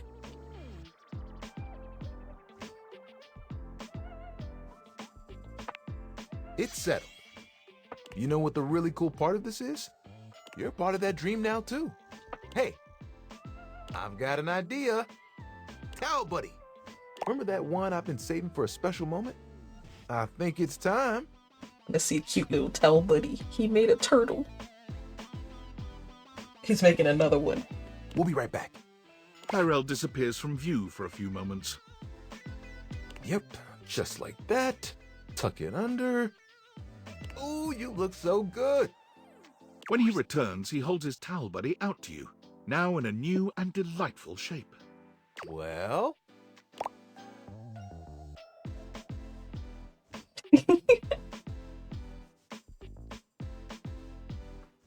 Getting approved. I know. I had to make sure I got the nose just right. I think Towel Buddy will be like this for a while. And, you know, you can wrap me around you anytime you want. I'm cozy regardless of the circumstances. You get me? Oh, sorry. I shouldn't talk like this in front of Towel Buddy. He's just a washcloth after all. But the offer still stands. Okay? I look forward to those sunsets. That is Tyrell done. I think this is love. Hey there. I'd say fancy seeing you here, but you're here all the time, ain't you? I like how the cereal in the background says Flaky Flakes. Great. Because I want me some flaky flakes. You want Flaky Flakes or chocolate hoops? Chocolate. Okay. Lots to do in the kitchen after all. Lots to eat and drink. But I gotta tell you, kitchen table's real unique among all the other tables in this house. You know, this one is the only one with 3 legs. And it's the most stable of all. Really tells you something, don't it? Here's the magic number. Beautiful lesson in independence. Stuff gonna And be stale as a relying only motherfucker. on yourself. What? I said that stuff gonna be stale as a motherfucker. Not that we can eat it, we're gonna have to eat it dry. Dry, stale. We got no milk. There you go again. You know the door's been closed since. It don't matter. He opened that shit enough in the beginning. Everything in there spoiled. Can't open the door to order new groceries. Ain't got no money to order new groceries. So not only can you not order new groceries, you can't even open the door to order new groceries because the drone's just gonna snatch your eyeballs off your face.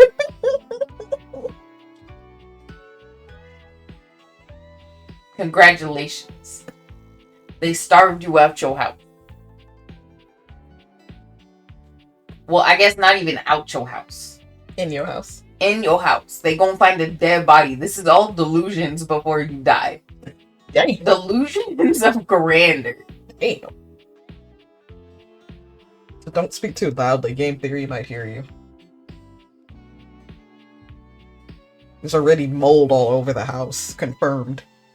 See? Tony. And you gonna tell me if that food ain't moldy. Now that's Tony's fault.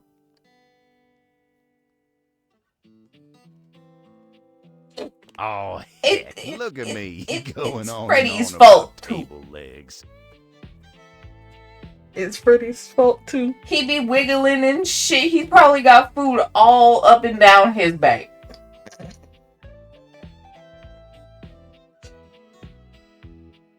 I'm surprised we don't have rats. Trap would have been happy. Oh god, I gotta finish him. I need to go order a rat, a stuffed rat that he can snap on. It's really sad, actually.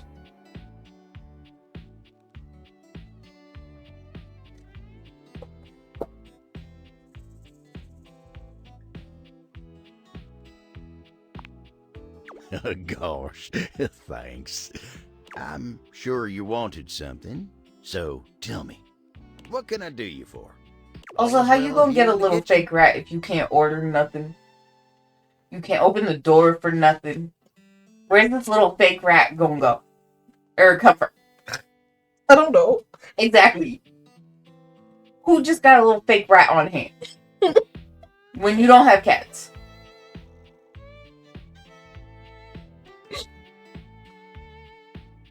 I'll let you know when I get to that part of Vaughn's story, okay?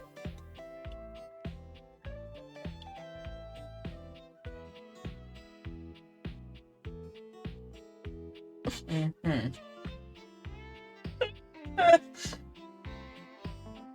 Well, mostly. I am feeling a mite peckish. Might get a bite to eat. But everything's great otherwise. I heard that. You're here! I am. Oh, we've had so many adventures together. So many fun games. Now, I'm so excited to find out my feelings for you.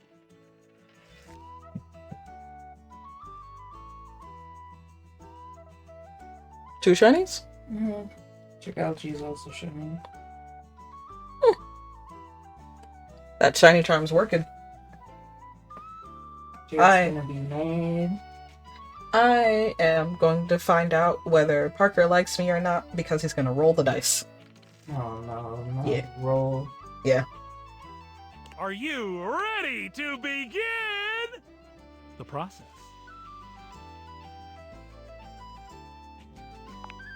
No, not for me. To be bound by rules, to be bound by good and fair play. That is my dictum. And I'm sticking to my dictum. Oh, we need my good friend Chance for this. Oh, a husband. Hello, husband. I can't believe you're doing this, dude. Hi, Chance. This is a terrible way to find out your relationships. It should be done through careful, well-thought-out story beats, excellent lore, and a good sense of closure. Yeah. Oh, I love my dice. I need it. It's part of the rules of my love. Fine. Here they are, your relationship dice. They're beautiful, Chance. The dice are really adorable, though. Got little chibi faces.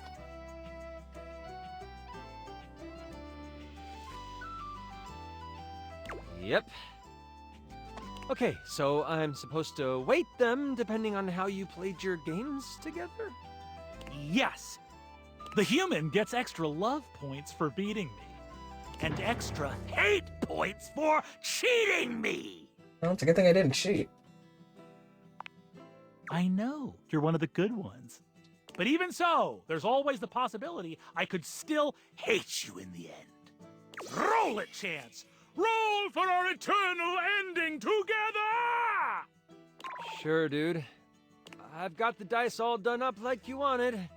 He holds out the dice to you, presenting them just before your big roll. Okay, these odds are looking real good for love. It's your friends! I can live with that. I got it. You did? Good job, love. I am friends with Parker, which is great because I did not want to love him. We both got what we wanted in the end. Friend?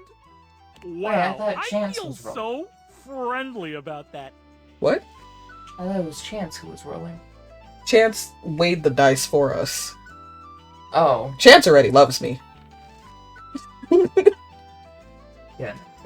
Who cares about that? Chance also rolls dice in the lovemaking thing, but it's for kinky stuff, like legitimately. Like this bull goes, well, let's roll the chances for this. A 9 and a 6. And I'm like, oh, so you a 3.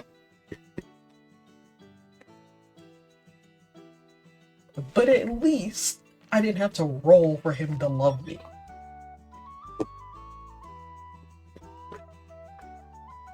And you should too. I don't feel anything towards you, dude. Aside from feeling a little uncomfortable. Damn. Oh, come on! You can roll for our relationship. I'm gonna go. But that's okay. Because now we're real good friends. Sounds good to me. Real good!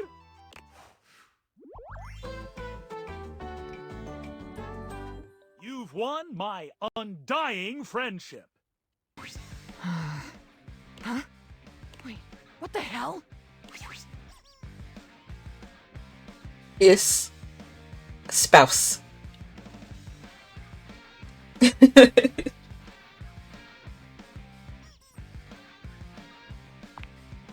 They're sure a feisty one.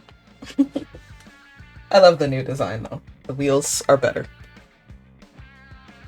You wouldn't think rubber could fly that fast. Hi, Mac.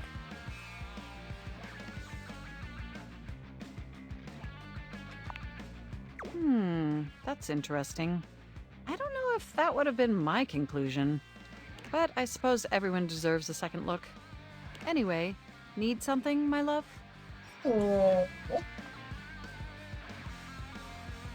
Mac goes, need something, my love?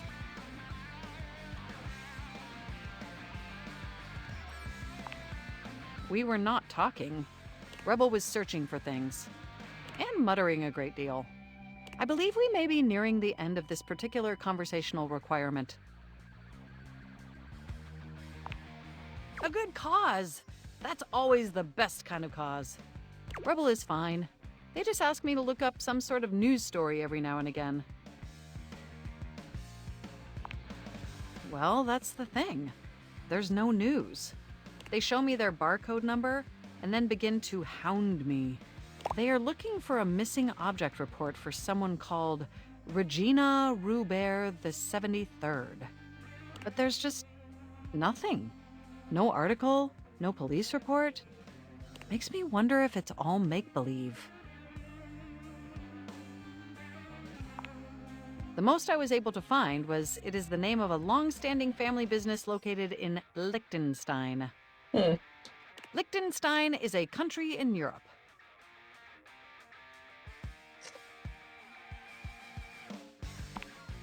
Incidentally, if this Regina is real, according to my searches, they would have 1,636,467 identical siblings. I suppose that number is large, though I have seen larger. Oh, Mac. 1,636,468, for example. I have told you all I can about this subject. See me anytime you need to spy on other objects. Farewell, my love. Oh, bye, Mac. Farewell, my love. Little freak. I was about to say, can't be saying all that with the freaking face that they make. Hey. I gotta tell you, I've been sitting here this whole time with this frickin' cheese in my craw. I know. And I ain't seen no rats, pal.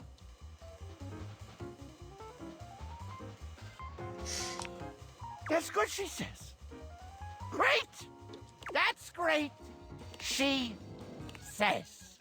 Do you even hear yourself right now?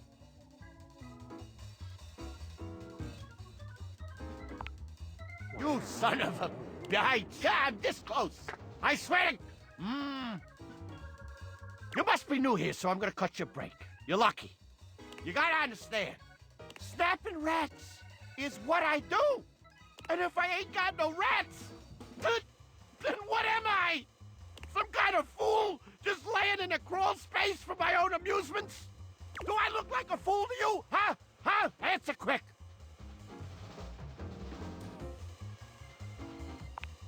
It doesn't matter. If there's no rats, then what is there?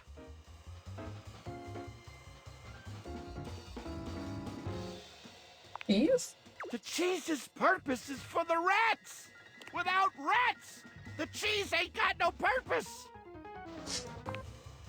I don't know. Unless you're like the Pied Piper we're hosed. You can't get rats delivered like a frickin' pizza.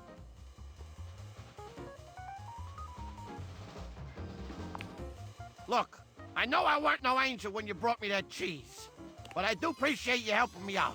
I think I just wanna be alone right now, okay? We're probably scaring the rats off with all this jib-jabbing.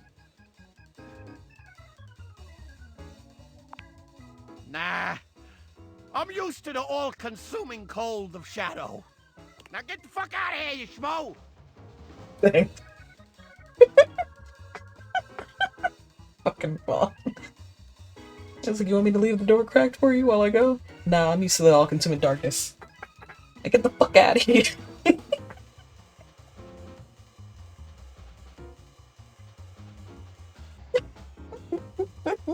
Now, what you're not gonna do is talk to me like that. Oh, no.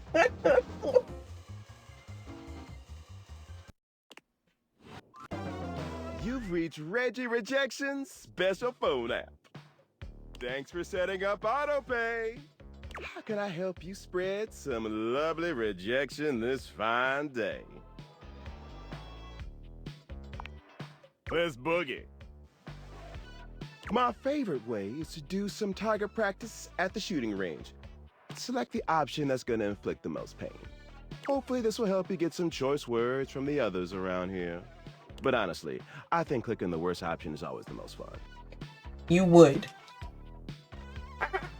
We're gonna get Reggie to love me. Listen, I'm all for sassy black men, but Reggie and I would definitely fight. Like, he'd like that. Him and I would definitely throw hands. He'd like that. I would not like that.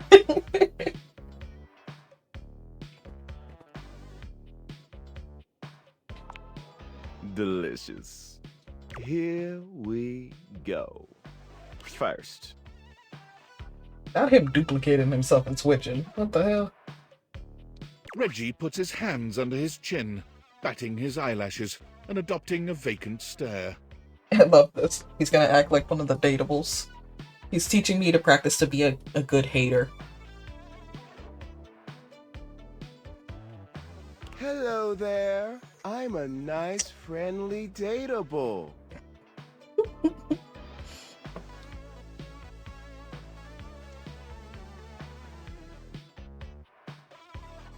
I love the options. The options are, fuck you, I'm gonna listen to what you have to say, hello, and I'm a mean old son of a bitch. But if we're gonna get Reggie to love us, we gotta get him to, we gotta piss him off. And how we do that is we be super nice. I'm gonna listen to what you have to say. Ugh, boring. Next. He duplicated himself again. Reggie places a hand on his forehead, mock swooning. Oh boy, I'm super artistic coded. I love music and drawing and all of that bullshit.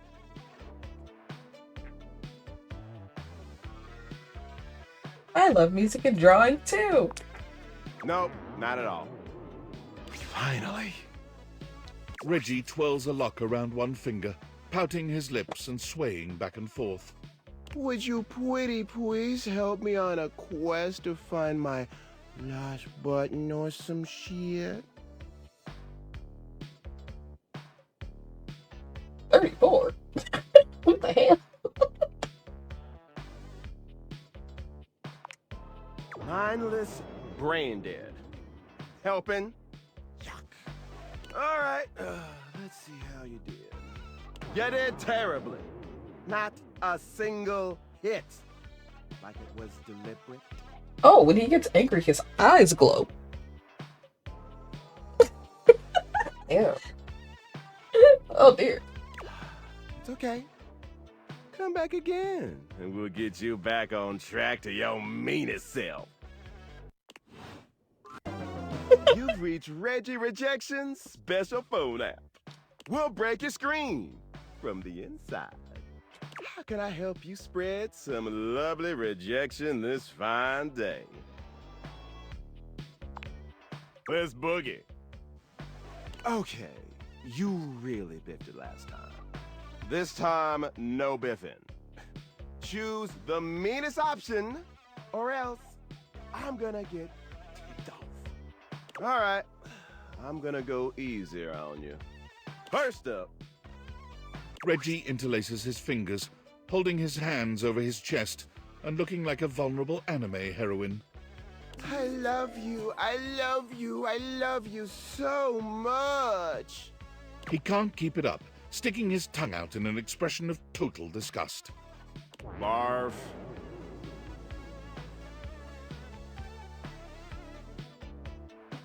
I love you too. Yes.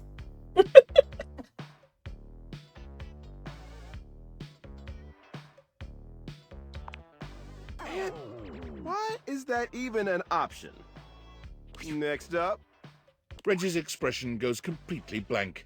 He shrugs at you. My name's Quentin. My name is Quentin. No.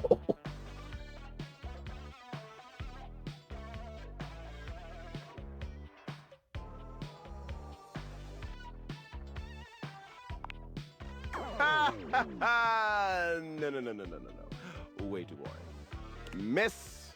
All right, last one. I like rhyming. Can you rhyme for me?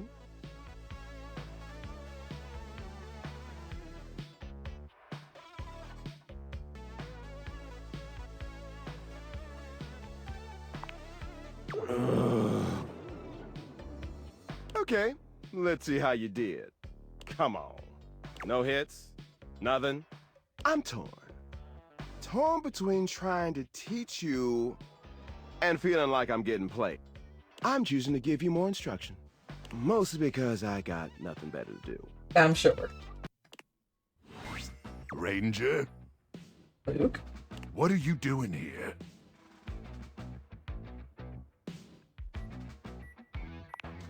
Yeah, well, now you seen me. Look, let's just skip the formalities, all right? I thought I was real clear last time we talked. I don't want to see you around here anymore, okay? I yelled it real loud, using my big outside voice and everything.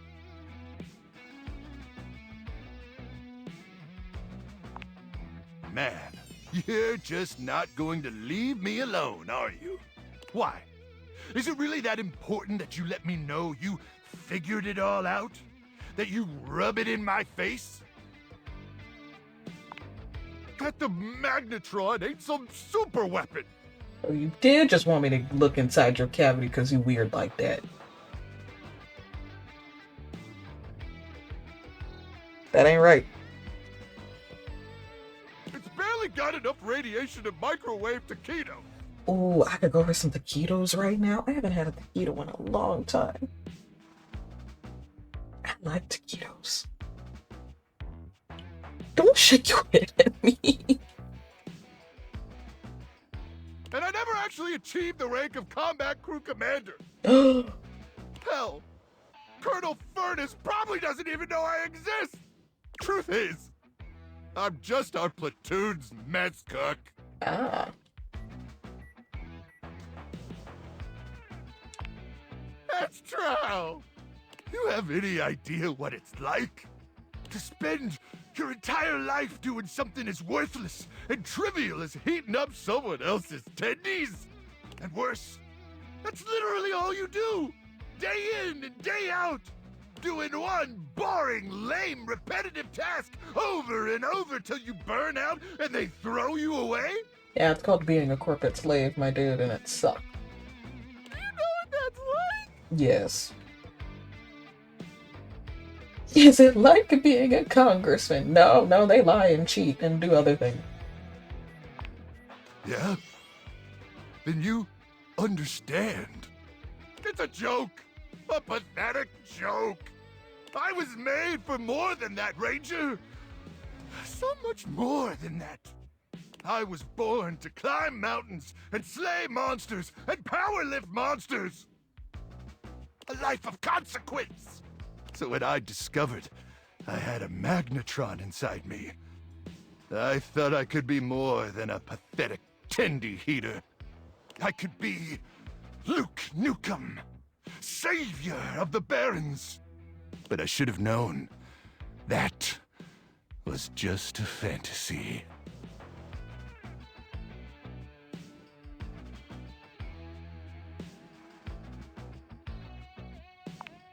Nah, it's too late. My magnetron? What about it?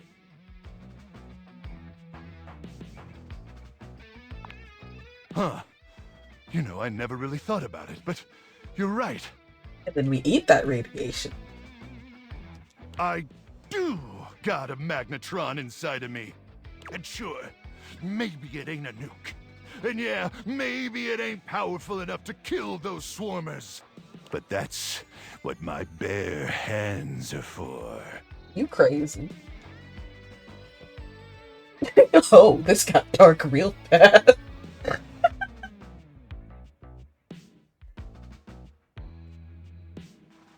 You know what? Hell yeah, brother. Electromagnetic radiation courses through these veins. My very life force is fueled by unbridled radioactive atomic energy. Sure.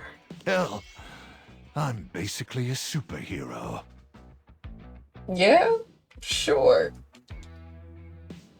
You know, there's a whole superhero called Plastic Man. Anybody can be a superhero, okay? Thank you, Ranger. Truly, meeting you has had a profound impact on my existence. And for that, I'll be forever grateful. And even though I never microwaved your tendies, and let's be honest, probably never will. You bastard. I just want you to know how appreciative I am. And I'm hoping you'll still join me on this mission. After all, you're, my inspiration. I've only got the one sleeping bag, and we'd have to rely on our combined body heat to stay alive during the night. But there is no one I'd rather be pressed up against. Possibly naked. Possibly naked. Staving off certain death with than you. Sir, what happened to our clothes in this scenario?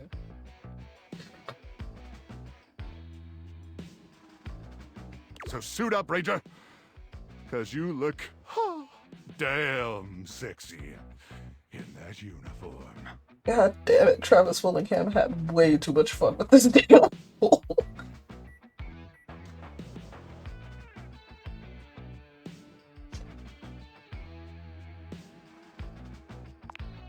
It's time to send these swarmers to hell. What the fuck? My heart melts for you. Or maybe because of the radiation. Yeah, Travis had entirely too much fun. Thou hast returned. I has to return. Tell me, wouldst thou train more? Sure. We train again, always again. Lest single defeats become strings that bear our willingness to fight again into the stifling dirt.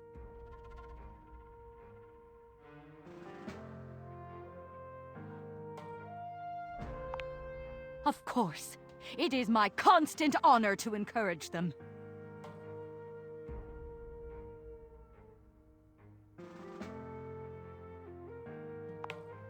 Thou slime-caked deceiver!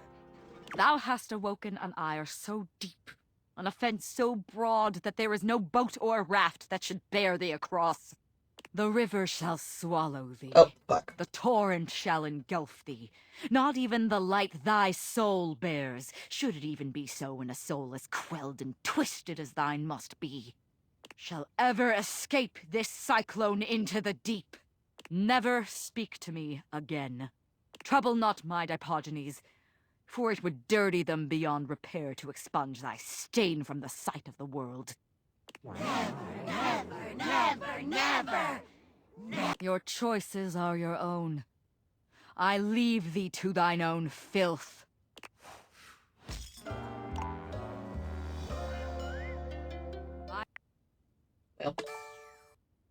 That last line of theirs was trochaic pentameter. That poetic meter means the listener can hear that all hope was lost. Who gives a shit? Not too shabby. You know, I'm not one for friendship much, but I think it's time we scooch up our relationship a half notch so I can throw you a bone in the form of specs points. We compadres now, you hear?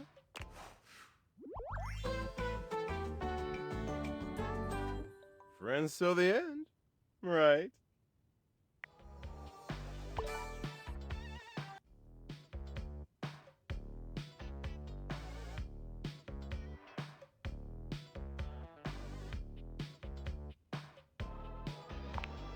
You're not gonna get me to hate you that easily. But look, I really do see potential in you. Maybe this time I can teach you my ways. Of course.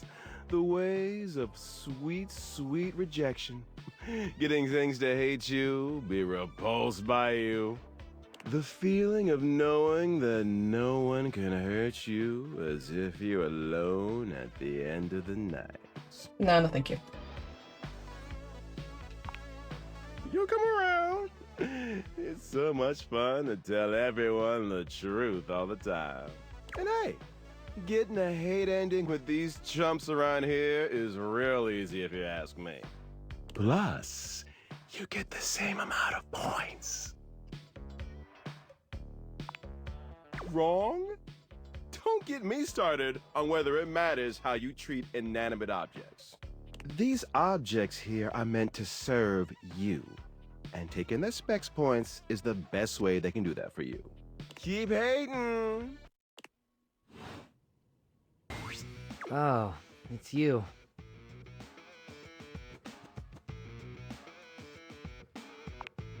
Are you always this happy?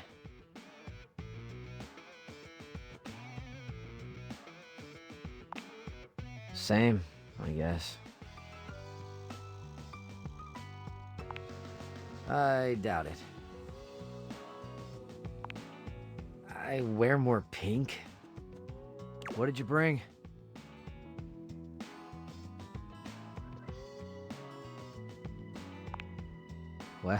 Well, now who's salty?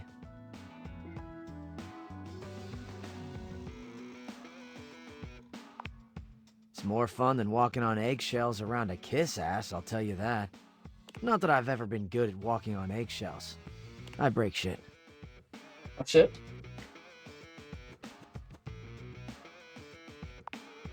So, aside from your sparkling conversation, what do you got?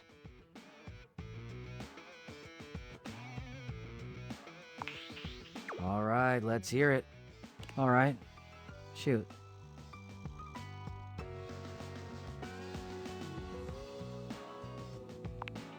Maybe. And?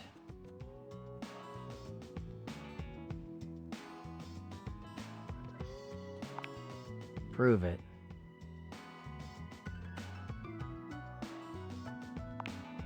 Oh, it's cool. No, I mean, no, it isn't cool. I mean that I get it. It's not okay, but like, it's okay now. I mean, thanks.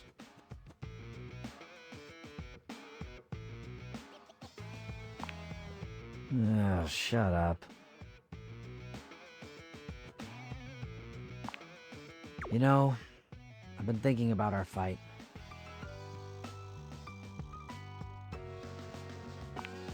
I, wanted to say... This is harder than I thought. I wanted to say I'm pretty impressed. It takes guts to stand up for yourself. It takes guts to admit you were wrong, to apologize. In my experience, anyway, that kind of courage is rare.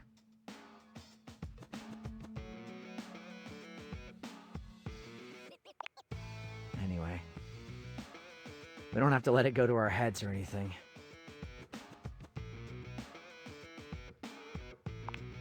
I heard about this movie once where these two women went on a crazy road trip and then a killing spree, and then they drove off a cliff holding hands. Oh yeah, Thelma and Louise. And they were friends, so.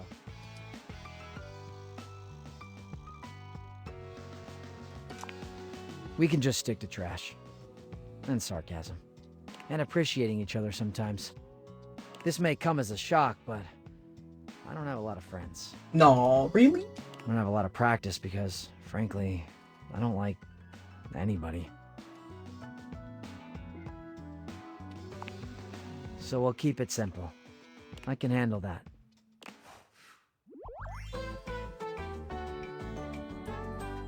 I'm weird, but you're cool with it. So that works out. I am not friends with the trash man. It's not banging him. No. Yeah. Huh. I have a friend. You do. You have a friend. For real? No, don't give me the rotten banana. Just so you know, I never let anyone try my shit. He's putting the rotten banana on me. Sorry. Kitten's still playing Pokemon, but she's doing the Infinite ZA Royale, and her opponent is her bestie, Canary. Don't call her that. Bitch. But, you want to try it? I knew I liked you. You look good in yellow. Hey. When you see Rebel this time, it is obvious that a change has taken place. Their usually disdainful expression is softened, and where they would normally just smirk at you distastefully, they are instead smiling. The characteristic punk attitude remains, but they're definitely more approachable. I've been thinking a lot since we talked last time. And not just about the orgy next weekend. Sorry, I mean the group satisfaction gathering. Anyway, what I mean is that I've been thinking about why I was so inconsiderate around you. And like, so inconsiderate to everyone.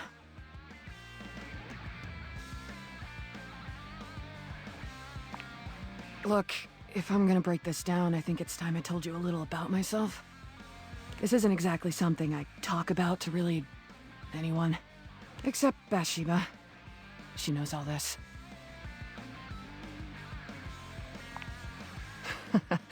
Loser. You probably didn't know this, but I'm not the only rubber ducky out there. In fact, I grew up in a big family.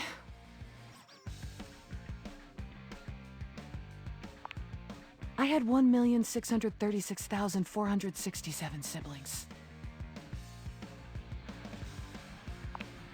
Anyway, we didn't all get along great, but most of us did. And it was a really wonderful duckling hut, if I'm being honest. We'd play with bubbles, swim laughs, make squeaky sounds.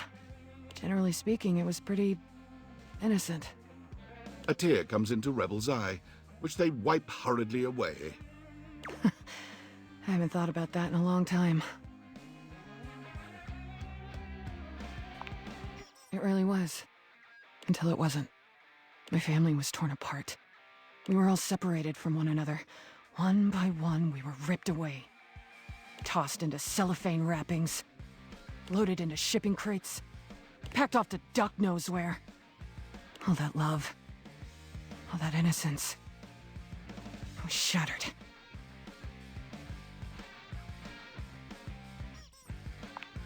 That's why I'm telling you? Sorry. Old habit. Before I knew it, I was all alone. Then on the streets, forced into all kinds of situations I had no idea how to handle. Things happened. Bless you. Things I'll never forget. Yeah. I wasn't ready for any of that. I was still so young. But I learned how to cope. I hardened up. And when things finally settled down and I ended up here, I was different. Not innocent anymore. Not trusting. And so angry. For a while I tried to fit in. But I never did. Too much had happened. I was living a lie. When I tried to just be myself, I lost control.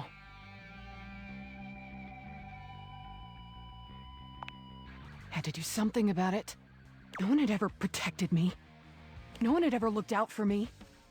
So I had to be my own shield. I never felt like enough. And now I feel both alone and hopelessly vulnerable. I don't know what to do.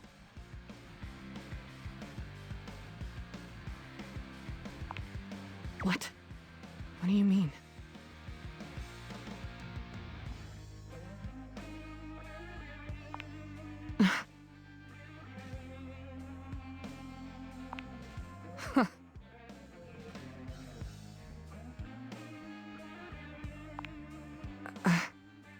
I've done a lot of harm. I'm so fucked up. What do I do? How do I get past this? I don't want to be alone anymore. But I don't even know where to start. Ugh. So you're saying I need to say sorry to everyone? Even when they're all Yes. so... Yes. Okay, duck off, I know. I mean, F off. I mean, I guess I don't hate them all that much. And I have screwed more than my fair share of them. I suppose it shouldn't be too difficult to muster up the courage to... apologize. Okay, fine. I'm gonna go get this over with. Do you think you could... Can you...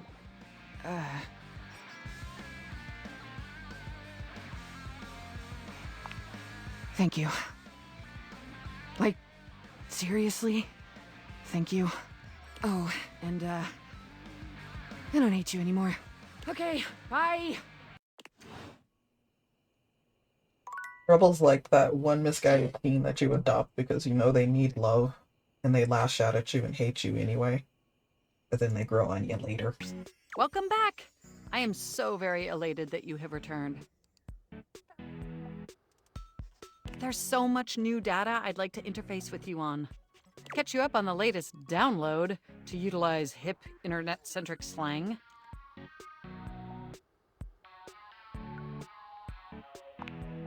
Of course! Being of use to you is my favorite activity. How may I be of service?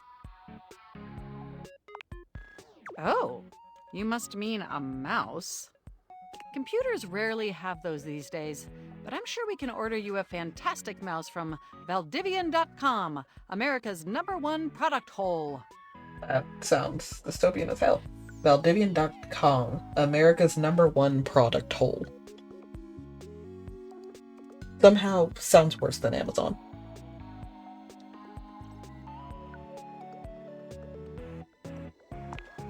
A rat, you say?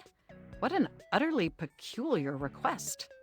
But, as the Valdivian.com slogan says, everything is for sale here, even some things that definitely shouldn't be. That's a bad slogan. Everything is for sale here, even some things that definitely shouldn't be.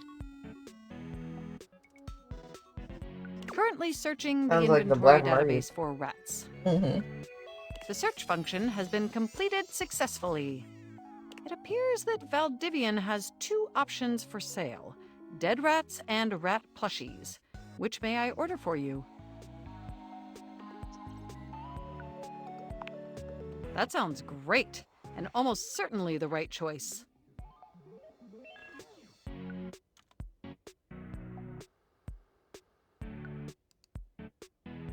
Ordering them for you now. You've reached Reggie Rejection's special phone app. Guaranteed to overheat. How can I help you spread some lovely rejection this fine day?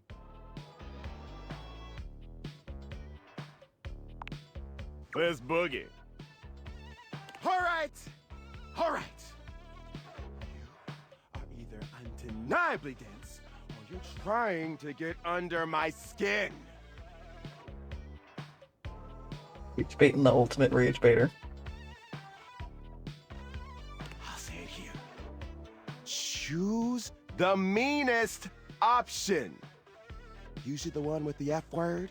I love that. Choose the meanest option, usually the one with the F word. Don't fuck this I'm up. guessing you don't. Gotta rage bait him. Reggie holds his hands up, waving them clumsily. Please don't make fun of my very big hands.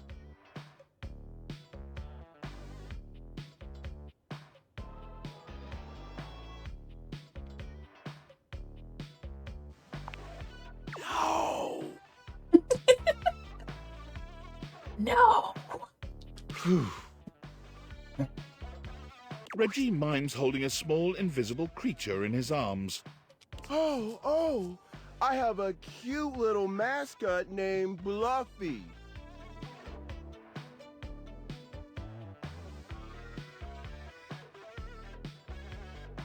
Jesus Christ, that last option. Give Bluffy treats over time, causing Bluffy to love you more than their owner, and once you've gained Bluffy's trust, drive them over to the state line to abandon them by the side of the highway. Oh my god. Christ. I'm just gonna pet Bluffy. Also, the second answer? Yeah. The third answer ain't great either, but like... No. Do not pet Bluffy!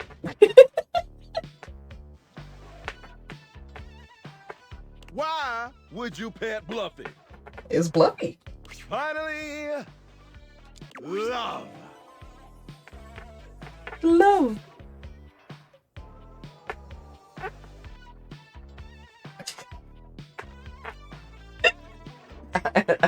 Alright, then. I love this. I think this is where he's gonna snap. Oh, great. Come on! Come on! He mad. Absolute monster. He called me a monster. Coming back over and over again, refusing to learn how to hate. Choosing only the nice options. Because you know that makes us the monster. Yeah. It gets me so damn right up! I hate you! Oh. Oh. Oh. I love you!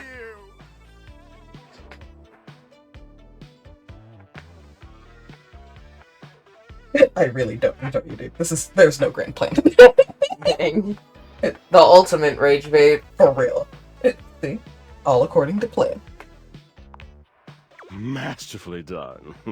Like witnessing a great work of art slowly melting over an open flame. But because I'm me, this would literally be my options. Like, yeah, I know. I just like getting with people. It's, oh, you want me to be a dick? I'm gonna be the nicest person just because. Yeah, I'm well aware. My wife knows me so well. I've known you for half of my life.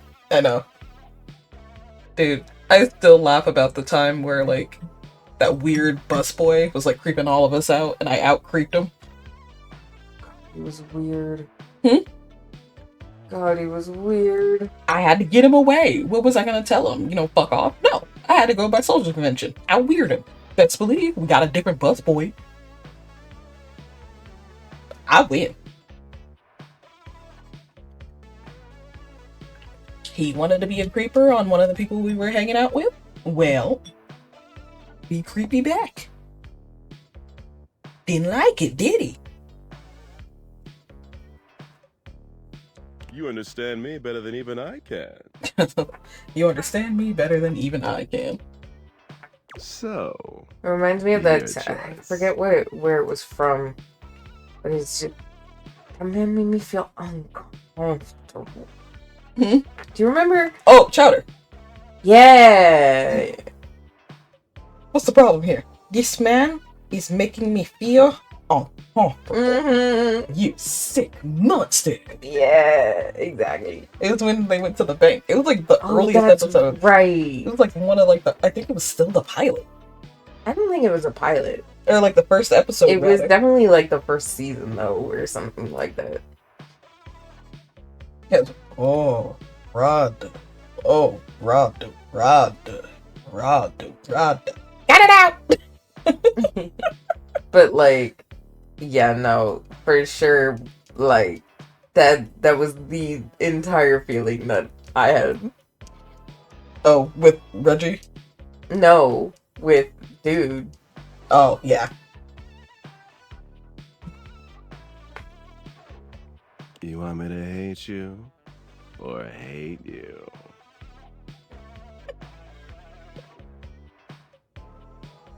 Because either way, I love this shit. I love that. Because either way, I love this shit. See, Reggie, this is why me and you would fight. And this is why he would get kicked in the face. I hate you so much.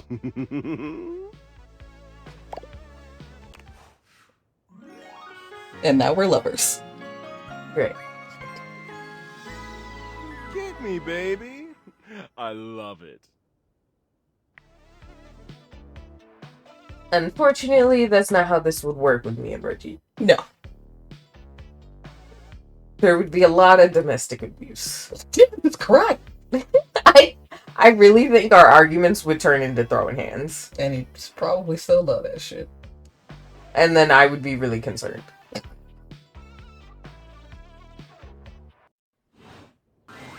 Ah, you've returned. Excellent. I have a very important piece to discuss with you today. This one. Ah, this one. It is Japanese, done in the style of the Muromachi period. For me, it is such a wonderful evocation of the fullness of empty space and the emptiness of presence. Ecstatic. What do you think about this piece? Wonderful. Where would you like to begin?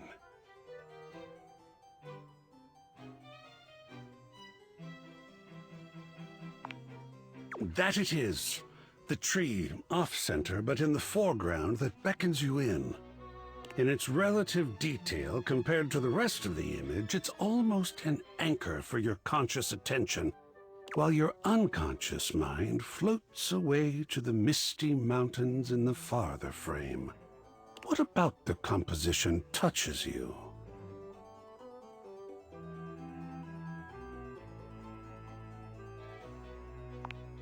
Well, my, I hadn't considered that, but I believe you are right. For an artist to leave so much undone, to almost trust the viewer to complete the image with their own experience, it is brave. It is kind and trusting. The artist is our companion on this journey. I wonder what happened to like talking about art this way, because now art is so, at least in like the formal art circles, not former art circles, it is so annoyingly, I don't know, I wouldn't get into it. Like contrived. I don't know, I wouldn't get into it. I wouldn't go there. Fair enough. You have truly moved me. Shall we display it in the gallery? And what a calm corner that shall be. Where shall we hang it?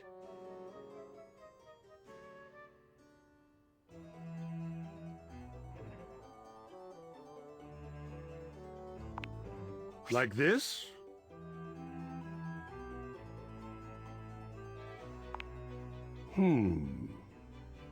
Where shall we hang it? Here? Well, two wonderful pieces hung up to please the eye. Well done. A few more to go still. Let me get them prepared for viewing, and then feel free to return. Well, well, well, look who it is. You know, it's funny being here in the foyer. I got the best seat in the house to keep an eye on everybody's comings and goings. But you ain't left the house in so dang long. Seems Seems like I only see you here when it's time to pick up a package. Okay, so we can pick up a package. Maybe. Maybe. Not that I'm judging mine, just ain't exactly living up to the full potential of the position here, am I? But hey, I do my job no matter the circumstances. So don't you worry about me. Now then, I'm sure you got something on your mind. What can I do you for? All's well here in the foyer, amigo. Would be nice if more folks came over. I'd love to see more of them coming through here. Oh, but don't you worry about that. Just keep doing what you're doing. Welcome to Roofbox, the home for all your coffee needs. As she speaks to you, Kopi adds the finishing touches to a drink on the counter that better resembles a milkshake than a cup of coffee. I'll be right with you. Just need to get these chocolate shavings.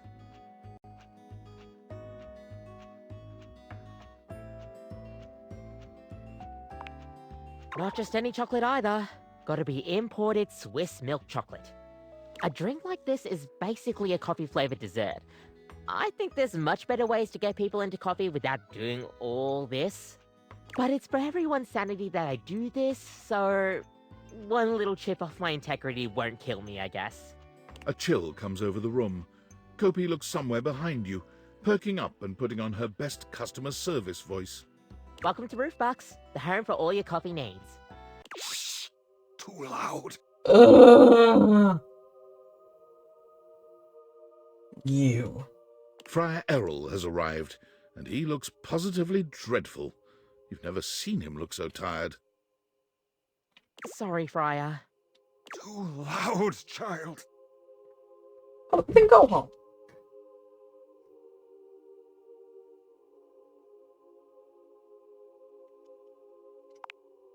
I am not a coffee guy. I am a humble servant to our Lord of Convection, and I cannot do my best work until I am caffeinated. My dude, it is like midnight in this game.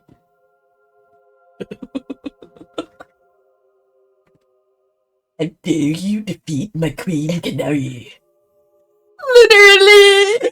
I will avenge my maiden's honor. Literally! Literally. Like, you are not the only one who has to deal with an annoying motherfucker right now. You must suffer together. Me, the loyal white knight of Canary. Jesus Christ. Just reading it. The prestigious knowledge I have perfected with as a Crease Master will have me suited to win this. At this point, I'm just gonna like mega evolve Lucario and just earthquake everything. For real. Like, get out of here. You. Out. Out, I say. Out. Get out of my presence. Don't you know who I am? I am a king. In this instance, since I am playing a boy. Yeah, I was just like, wait. No, you're only a self-aware queen in the realm of date everything. I mean, technically, I guess Reaper is a queen. He's gay. I guess. Speaking of date everything, do you want to be there for when Clarence gets realized? Does it have to be Clarence? It is Clarence. God damn it. I'm so sorry.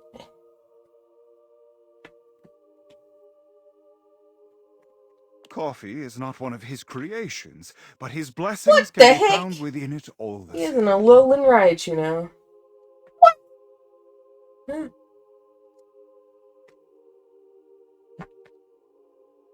He reaches out to take the coffee from Kopi, And one of my inhaling babies. its scent with a little groan before he takes How a dare you. long drink. The friar has a whipped cream moustache that he doesn't seem to notice. Kopi raises her eyebrows at you, but says nothing.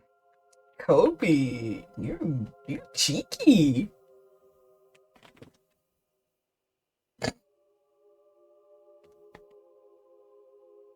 And a normal one. He has an lowland one and a normal one. He's a conductor. But no mega. No mega. So much for his impeccable knowledge. I didn't even have to mega. Womp womp. Kopi has been sworn to silence about my drink order, and now you will join her.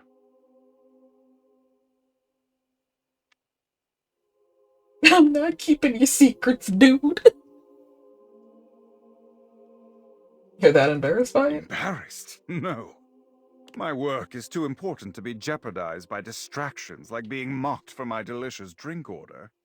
Anyone with sense will know that just because my drink is luxurious does not mean I indulge myself in truly dangerous, sinful temptations.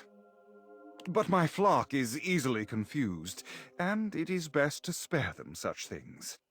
So you will keep this secret. Pay me, church boy. He turns on his heel and walks off without another word, sipping at his drink with another strange little groan. Oh. See what I mean? Just easier to make it for him than trying to get him to relax a little. You know, I've got this really great roast you ought to try. And if you want something sweeter, I've got some leftover chocolate shavings. What can I get for you today?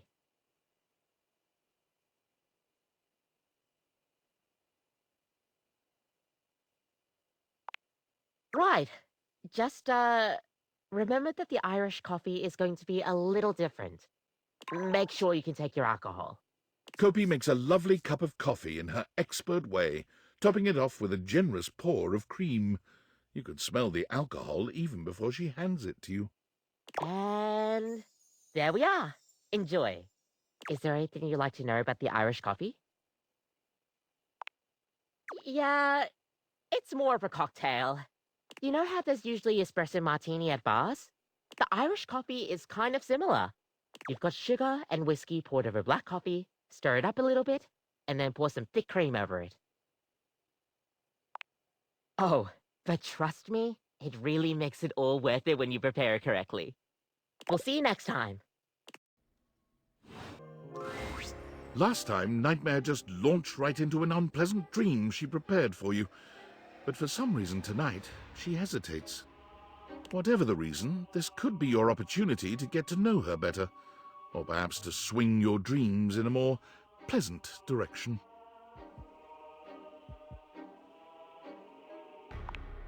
Oh, you want to talk to me?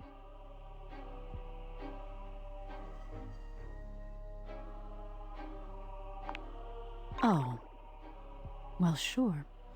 I guess we could for a little while.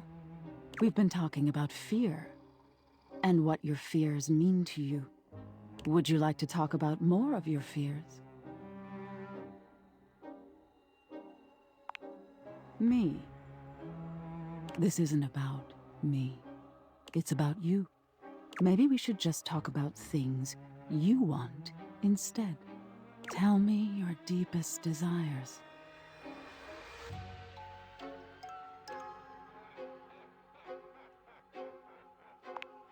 You have. It's hard to tell in the darkness, but you could swear Nightmare blushes. That's interesting. Well, wow. Of all the things to have in your mind. There's all sorts of things in your head, you know. And I can dig through them and try to make the best sense of it I can, but haven't you ever wondered why some of your dreams are so nonsensical? I don't want to think about it. I can make anything scary, but the scariest dreams are the ones that stick with you when you wake. So true.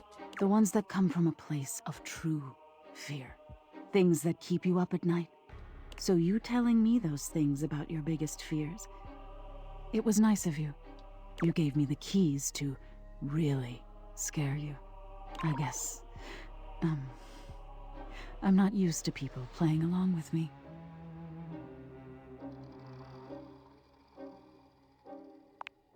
Yes, exactly.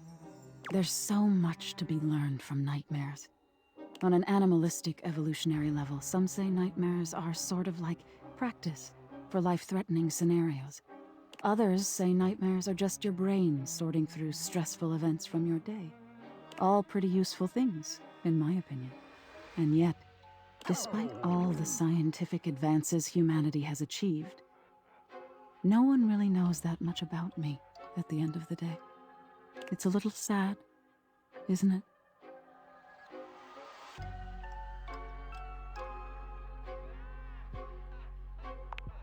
I wish they would too. Can you imagine how much better the world would be if people actually paid attention to the messages in their dreams? Nightmare looks past you at something you can't see. Oh no. Look at the time. We've been talking so long. If I don't get started now, we won't have time to finish. You hear something dripping. Drip. Drip. Drip. You look up at the ceiling, then. Nightmare serves you some unpleasant imagery, but it's just not quite up to her usual standard. Something about her seems off her game. What could have happened? Perhaps you can ask her about it another night. Welcome back, co-curator. Let's return to our gallery design, shall we? You've got to see this one. Much less serious than the others. I mean, just look at this adorable little thing. It is adorable. I'm sure some might call it kitsch, but to me, it is perfectly quaint. That little house, that little brook, that little rainbow. You know, I read a wonderful story once about a young couple who escaped their city to stay for a weekend in a cabin just like this. They liked it so much, they moved in and never went back. Shall we discuss it? Lovely.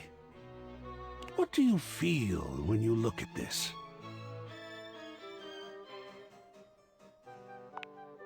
Of course. It was designed to do just that, I believe. The subject is immediately clear. There's no definitive point of view, no work required from the viewer. In fact, the majority of people looking at this would feel just the same way. At ease, not triggered. It was designed that way.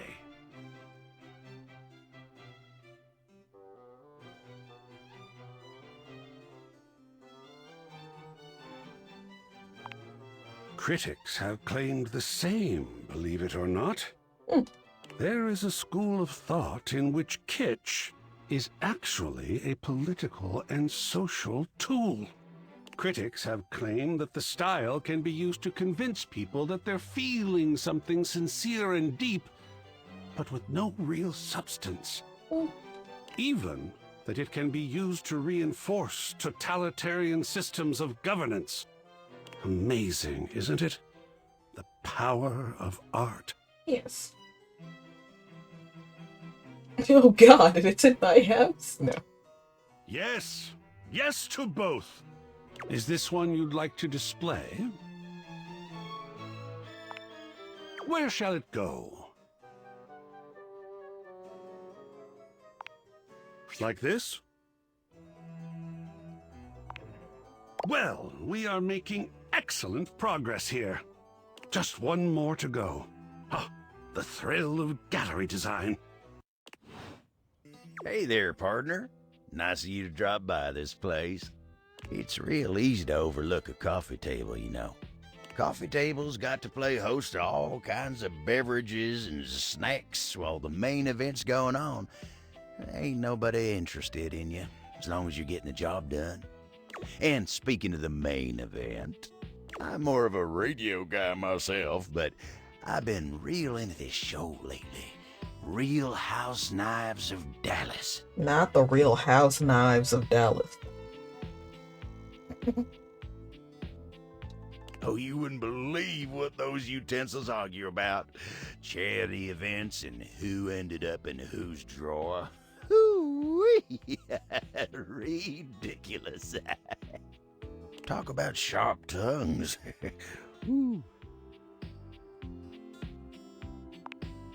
That's what Koa says. Try as I might, I can't seem to get him to see the appeal of the wives. You know, that lovely, comfy couch. Nice feller. At least Kopi's into him. I wouldn't have guessed myself, but you see what happens when you judge a book by its cover? Anyway, she's real big on house knives. Not Kopi being in on the drama too. She didn't used to be, but she'd be coming and going making drinks. Asking me about why this one don't like the other one. It's me and you. I watched something stupid and I'm like, I don't care about this stuff. Why is this one like this one? Why are they like this? And then he's sitting next to me. Like Love is Blind all over again. No, you made me watch that. I know, but then we ended up liking it until we didn't. Next thing you know, she's joining me on the couch and having her own opinions. But you ain't come here to talk to me about house knives, did you? So tell me, what can I do you for? The first All's season was well like here in the only living good room? season. Yeah. Been The working second real season hard was today. okay, but the Might rest of the take seasons 5 were and go get some horrible. coffee with Koa. Have you ever got so swept up in your walk you completely lost all sense of time?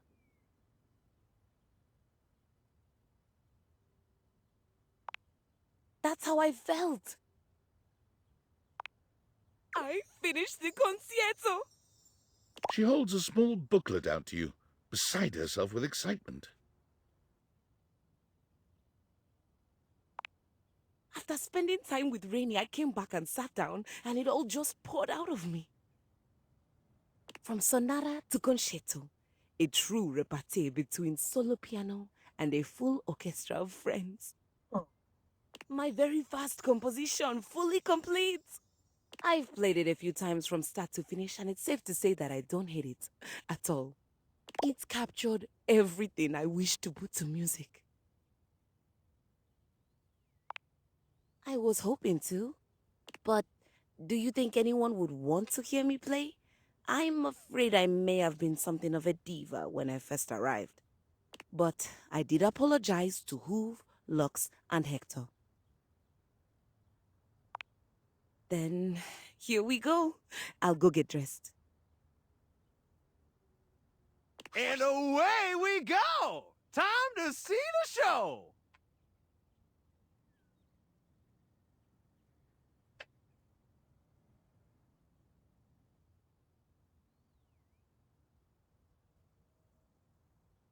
Though hearing music without a screen seems a little obscene. Ah, damn, Telly. No wild rhyming during the old school music. Remember what happened last time. What happened last time? What the hell happened last time? A concerto. I can't remember the last time I heard one of those. I hope this is better than those modern concerts that Bodhi used to put on. Finally, I get to sit down for a bit and take in a performance. I detest music, but I do like costumes. I'm so happy to be parked in my very own corner. The best seat in the house. Keys is dressed in a floor-length gown that makes her look even more elegant and grand than she already does. She's absolutely stunning. Rainy enters just after her, dressed in a charming tuxedo. Look at you. Here you go, honey. I brought my finest duds and my highest quality speakers to capture all those dynamics you classical musicians want to hear. Thank you, friends, for everything.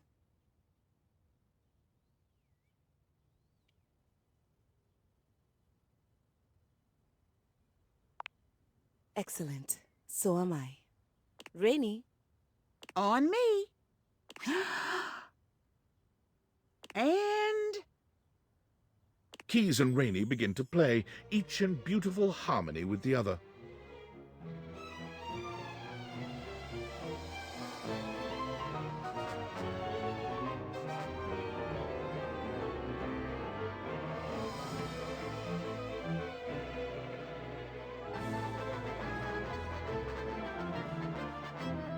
You sit back to take in the waves of music.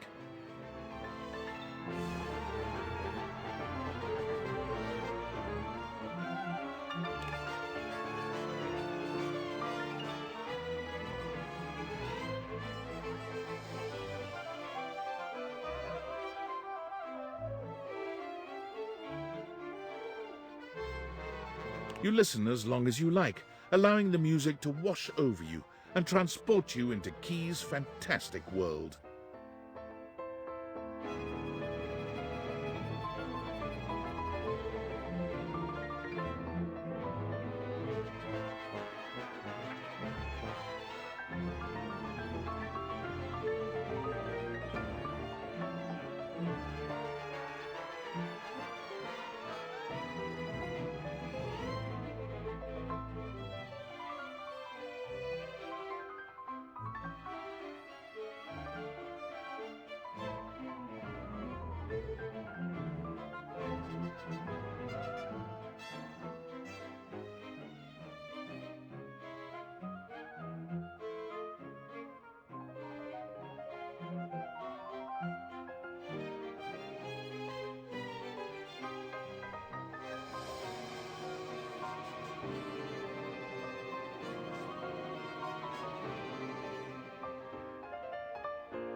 Thank you for letting me sing at last.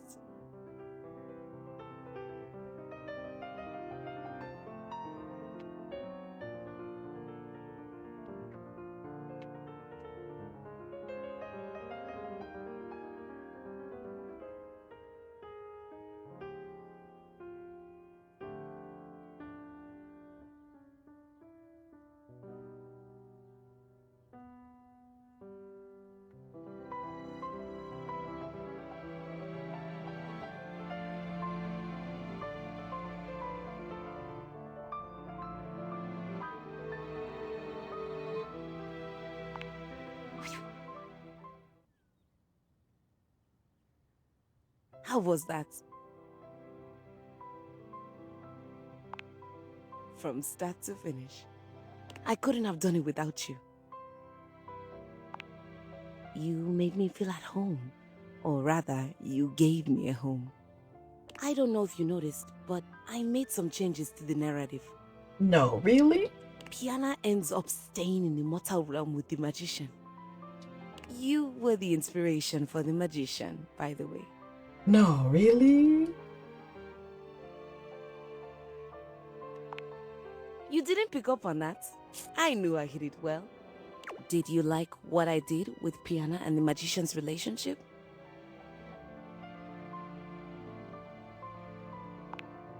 And what about the real Piana and her magician? Do they make a great match? I think I want to write a lot more pieces about them.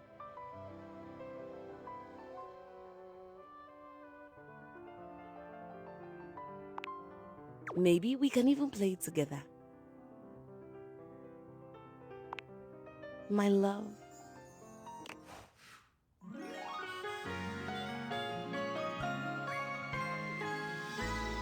Vivace. As you enter the kitchen, you're surprised to hear organ music. Are you sure we can't try another track? Again. If it's... You got it. thy fans, thy grace, thy handle, thy interface. No, no, no. Oh, grease devil, take it all. It's not that serious, man. It is deathly serious. The friar pounds his fist on the table. Rainy, run. I'm not sticking around for this. You can just sing it to yourself. I must get this right.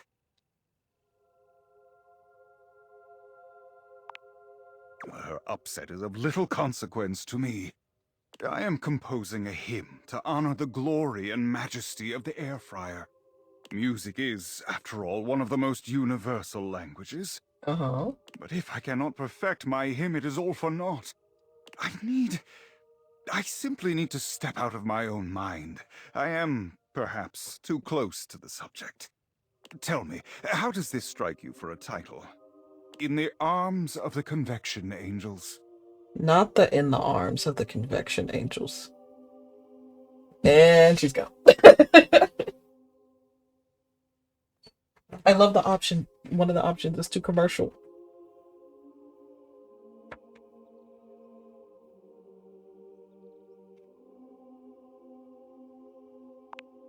I see. Perhaps, hark the air fryer beeps. Yes, better indeed. Thank you. Now then, for the chorus. Should I extol the virtues of the fryer's purity? Its efficiency? Perhaps both. Or should I mention its affordability?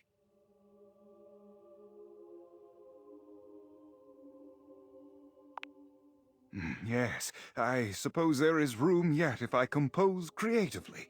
And finally, for the finale... Perhaps I should light a candle? No, too old-fashioned. Perhaps I will time it to incorporate the dignified beep of the friar.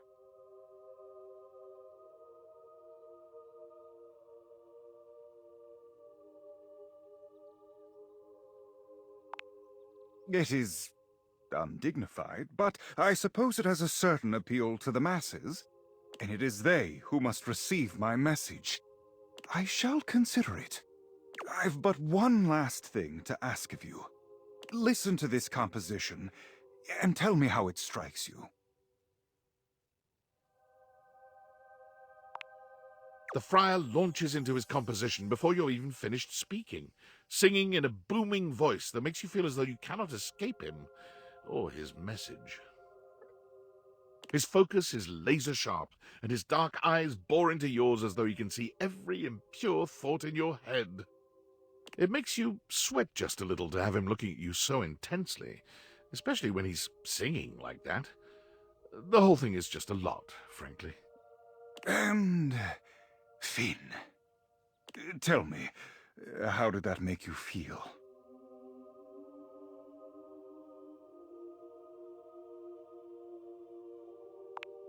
Good. The listener should feel terrified, and then inspired to run into the warm, loving arms of the Lord of Convection. No, thank you. Good. Very good. No, thank you. Here, I trust you. Hold on to the hymnal for now. Let it inspire beauty. I must track down Rainey at once. I need her backing, and she cannot hide from me forever. Rainy, run. Girl, run. I shall have to perform it for you once it is truly complete. But until then, may you walk in the currents of convection. The friar sets off at a fast march, walking right past you, singing under his breath as he goes. It's my favorite customer. What can I get for you today? Sure thing. One latte coming right up. Kopi gets to work, grinding and pouring and mixing with an impressive speed. And voila! One latte just for you. Hope you like it. Is there anything you'd like to know about the latte? Oh! Well, a latte is your pretty standard coffee. It's a shot of espresso topped with steamed milk with just a touch of foam. Some people think it's basic, but I think it could be a hard coffee to pull off if you don't know what you're doing. If you put in too much foam, you're going to be making a cappuccino instead. Yeah, You get me. We'll see you next time. Nightmare comes to you at the usual time and place, but there's something strangely hesitant about her tonight. She fidgets with the dark wisps at the edges of her being, the same way one might fidget with their hair. Hello, my dear.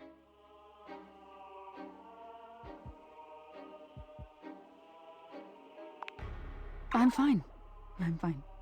The other night, were you afraid? You know, I did my best, but I got the feeling you weren't all that scared.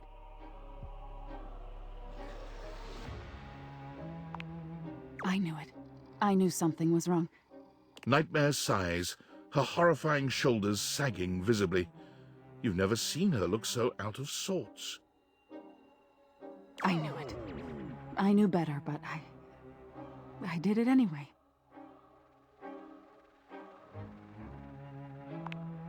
I let you see more of myself than I intended. I'm losing some of my mystery. I'm losing my ability to frighten you.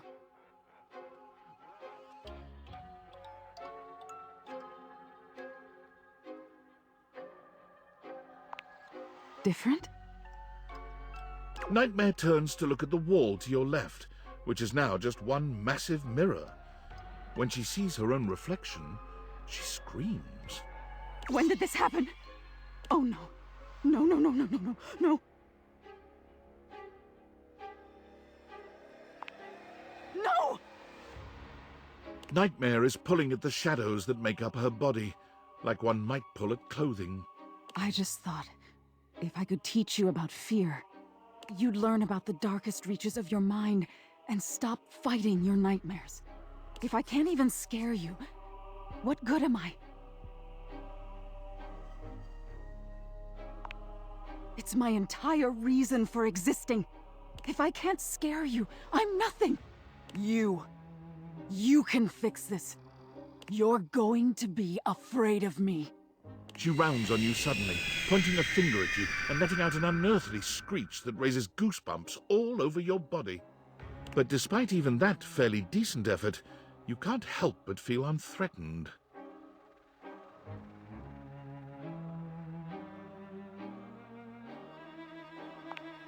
It's over, isn't it?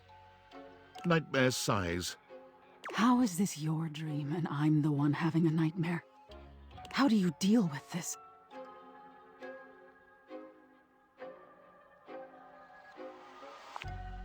This? What do you mean by this? Relationship? No, no, no, no, no, no. Wake up! Wake up! You wake up suddenly, sweaty and alone. Your heart races, but you're not afraid. What is this feeling? I am having so many feelings right now. On the one hand, this is the last piece, and how exciting that we have done so much good work on the gallery.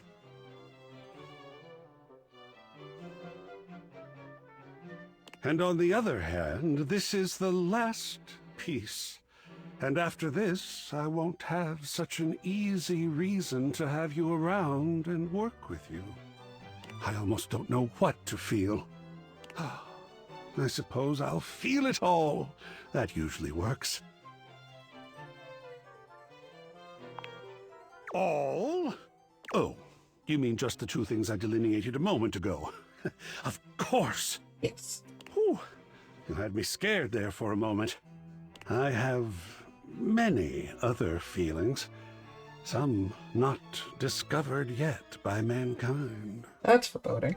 This last one is a true modernist kick in the pants. I give you protest art in the style of the one and only Planksy. Ah, it's so irreverent and bold. I do love it. What do you think? Let's get into it. Oh, talk, talk, talk! Tell me things!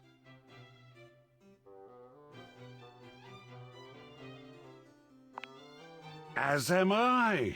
I mean, I am on board with art as the perfect solution to just about any situation, and politics are no exception. I don't care what anybody says. Art has always and will always be very political. It's human expression. And when it comes to certain expressions and needs and desires and things that are lacking within humanity and a community, art will always come out. Whether it's media, books, or flat out physical art like this. It's always inherently political. And I think that's the most beautiful thing about art, because it's so disgustingly honest. And it can be interpreted in many, many ways. And it is so fucking human.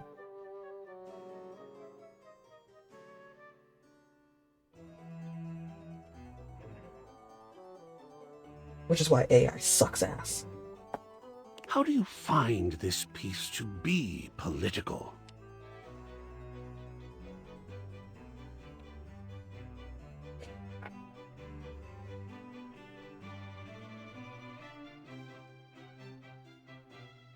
Wow! That last one. Well... Are we going to display this one? And where is this fantastic thing going?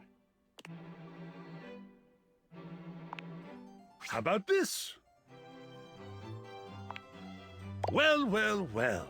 Here we are. All 4 pieces for the gallery have been studied and placed. What an achievement! In the wake of it, there is something I need to tell you.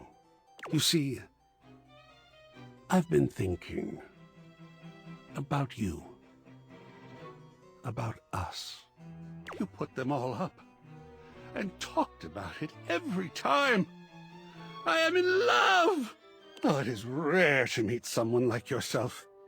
And as you can imagine, I have met a great many folks.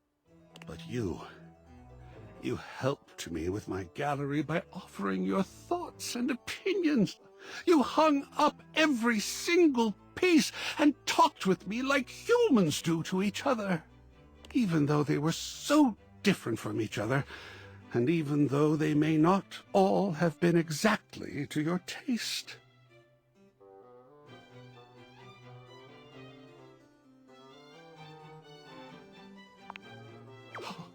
I am thrilled beyond words to hear that.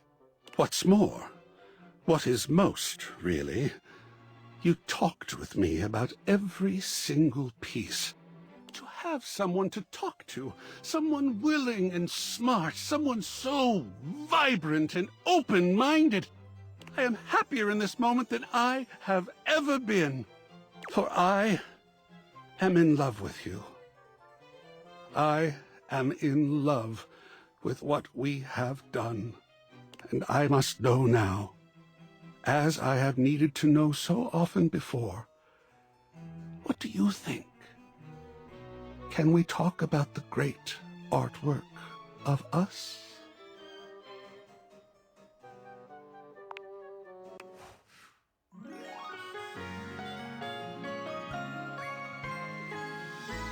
You have made me feel seen. Hey, top dweller, what you what you got there, hotshot? Oh, so we just magically have it? Don't you do this to me. You know that I know that we both know that that's a rat.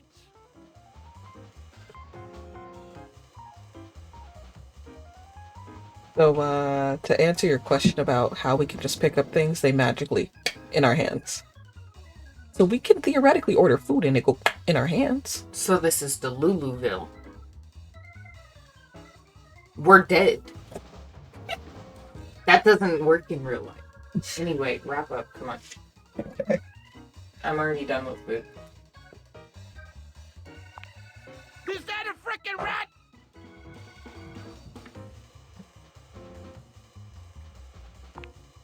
Woohoo, baby! Come to Papa! Here, let it go. Let it go! Jesus Christ, dude. I got this stinky ass cheese and everything!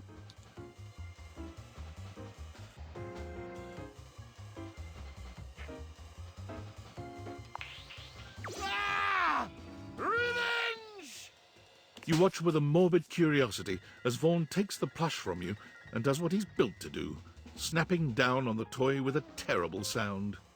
Yes, I frickin' did it! What? He looks at the plush with a frown, squinting at it. Hold on. The hell is this? He lifts his bar, yanking the plush out and holding it up in one fist. Why is this so soft?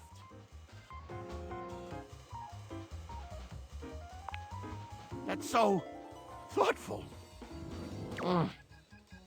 Holy frickin' shit!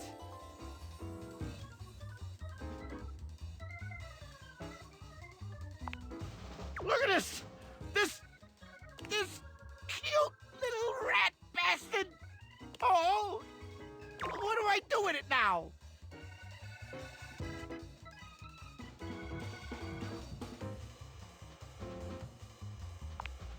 Give me it. He's mine? Yours. Jeez. Nobody's ever done something like this for me.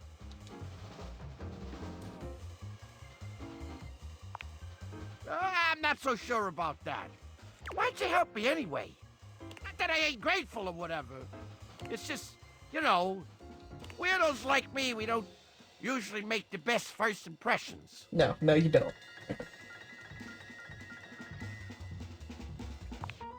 Maybe so. Maybe so, pal. Here I was, ready to snap my first rat I meet. And instead, I wind up all goo-goo gaga over some stranger who ain't never even been in a crawl space before. Huh? I mean, you dummy! I like you, all right?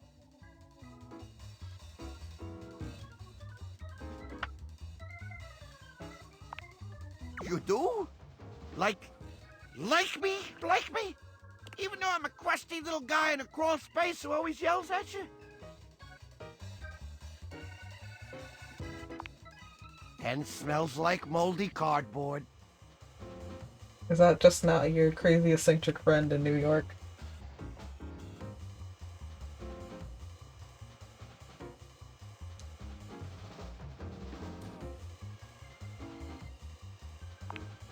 I might smell like month-old cheese, but this kiss is gonna snap your socks off, baby!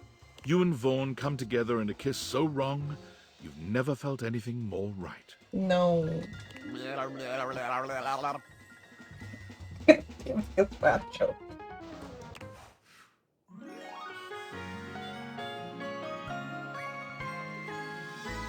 Ah, shut up. Oh, hey, baby. So good of you to swing by. What, Doug?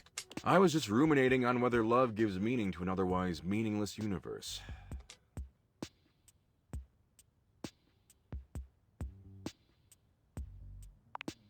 What? What are you talking about? What do you care? Art? Damn. That takes me back. I remember we used to cross paths a lot. You think he remembers me? Okay. No promises, though. There you are, human. I have been waiting for you.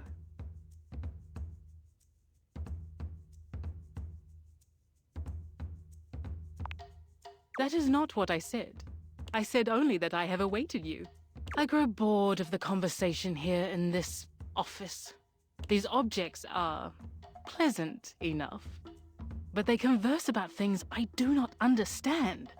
So much talk of TV shows. Utter nonsense. Something about total drama.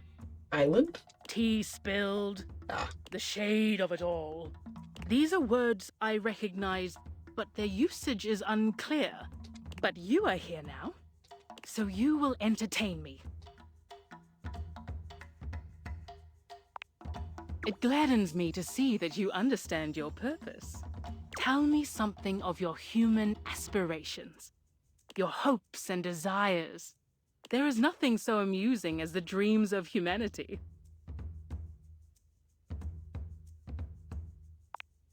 My dreams. I do not dream. I simply am.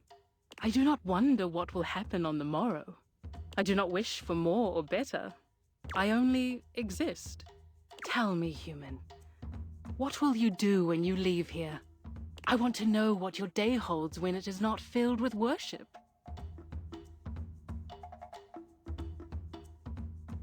Geode Grandma is crazy. How quaint. I shall look forward to hearing of your progress with the others here. You walk in on Rebel just finishing a discussion with Mac. They give you a brief wave and nod as they leave the room, and Rebel comes rushing up to you.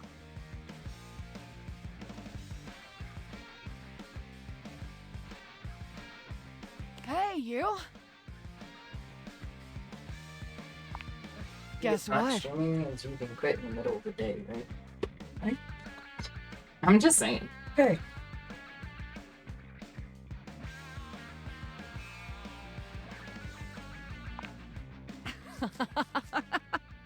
No!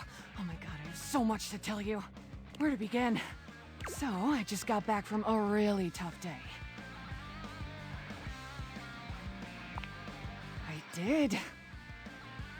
I spent the whole time since I last saw you going around and talking to everyone. I had a lot of really tough conversations. Had to take a lot of criticism. Wasn't easy. I never imagined I had made so many others feel uncomfortable. Or hurt so many feelings.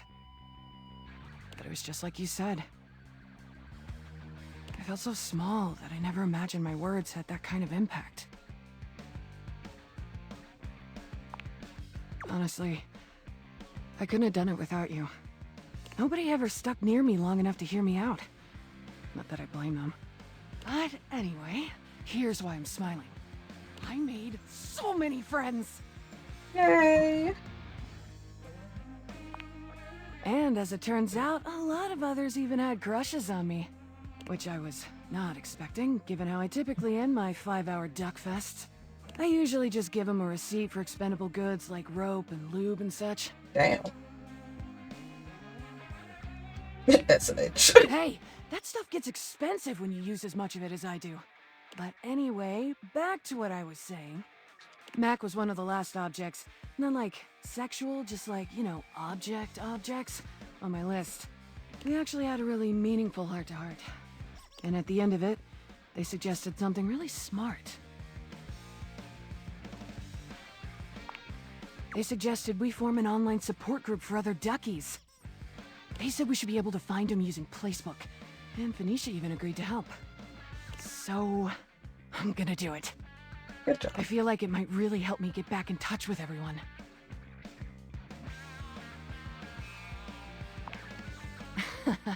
I know.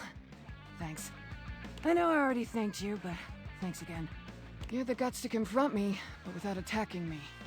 Honestly, if you had, I probably would have crumbled.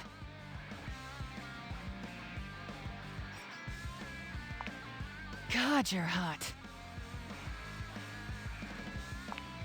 I mean, your empathy, your quiet strength, your willingness to listen. I'm sorry. I'm trying to keep it together over here. I know you told me to pull back on the sexual stuff, so I'm trying. I'm really trying. God damn! You know what? In a way, I think I'm glad you just said that. It would be nice to have at least one non-sexualized relationship in my life. Come back and see me anytime. And again, thanks for everything. Since you don't want to get him.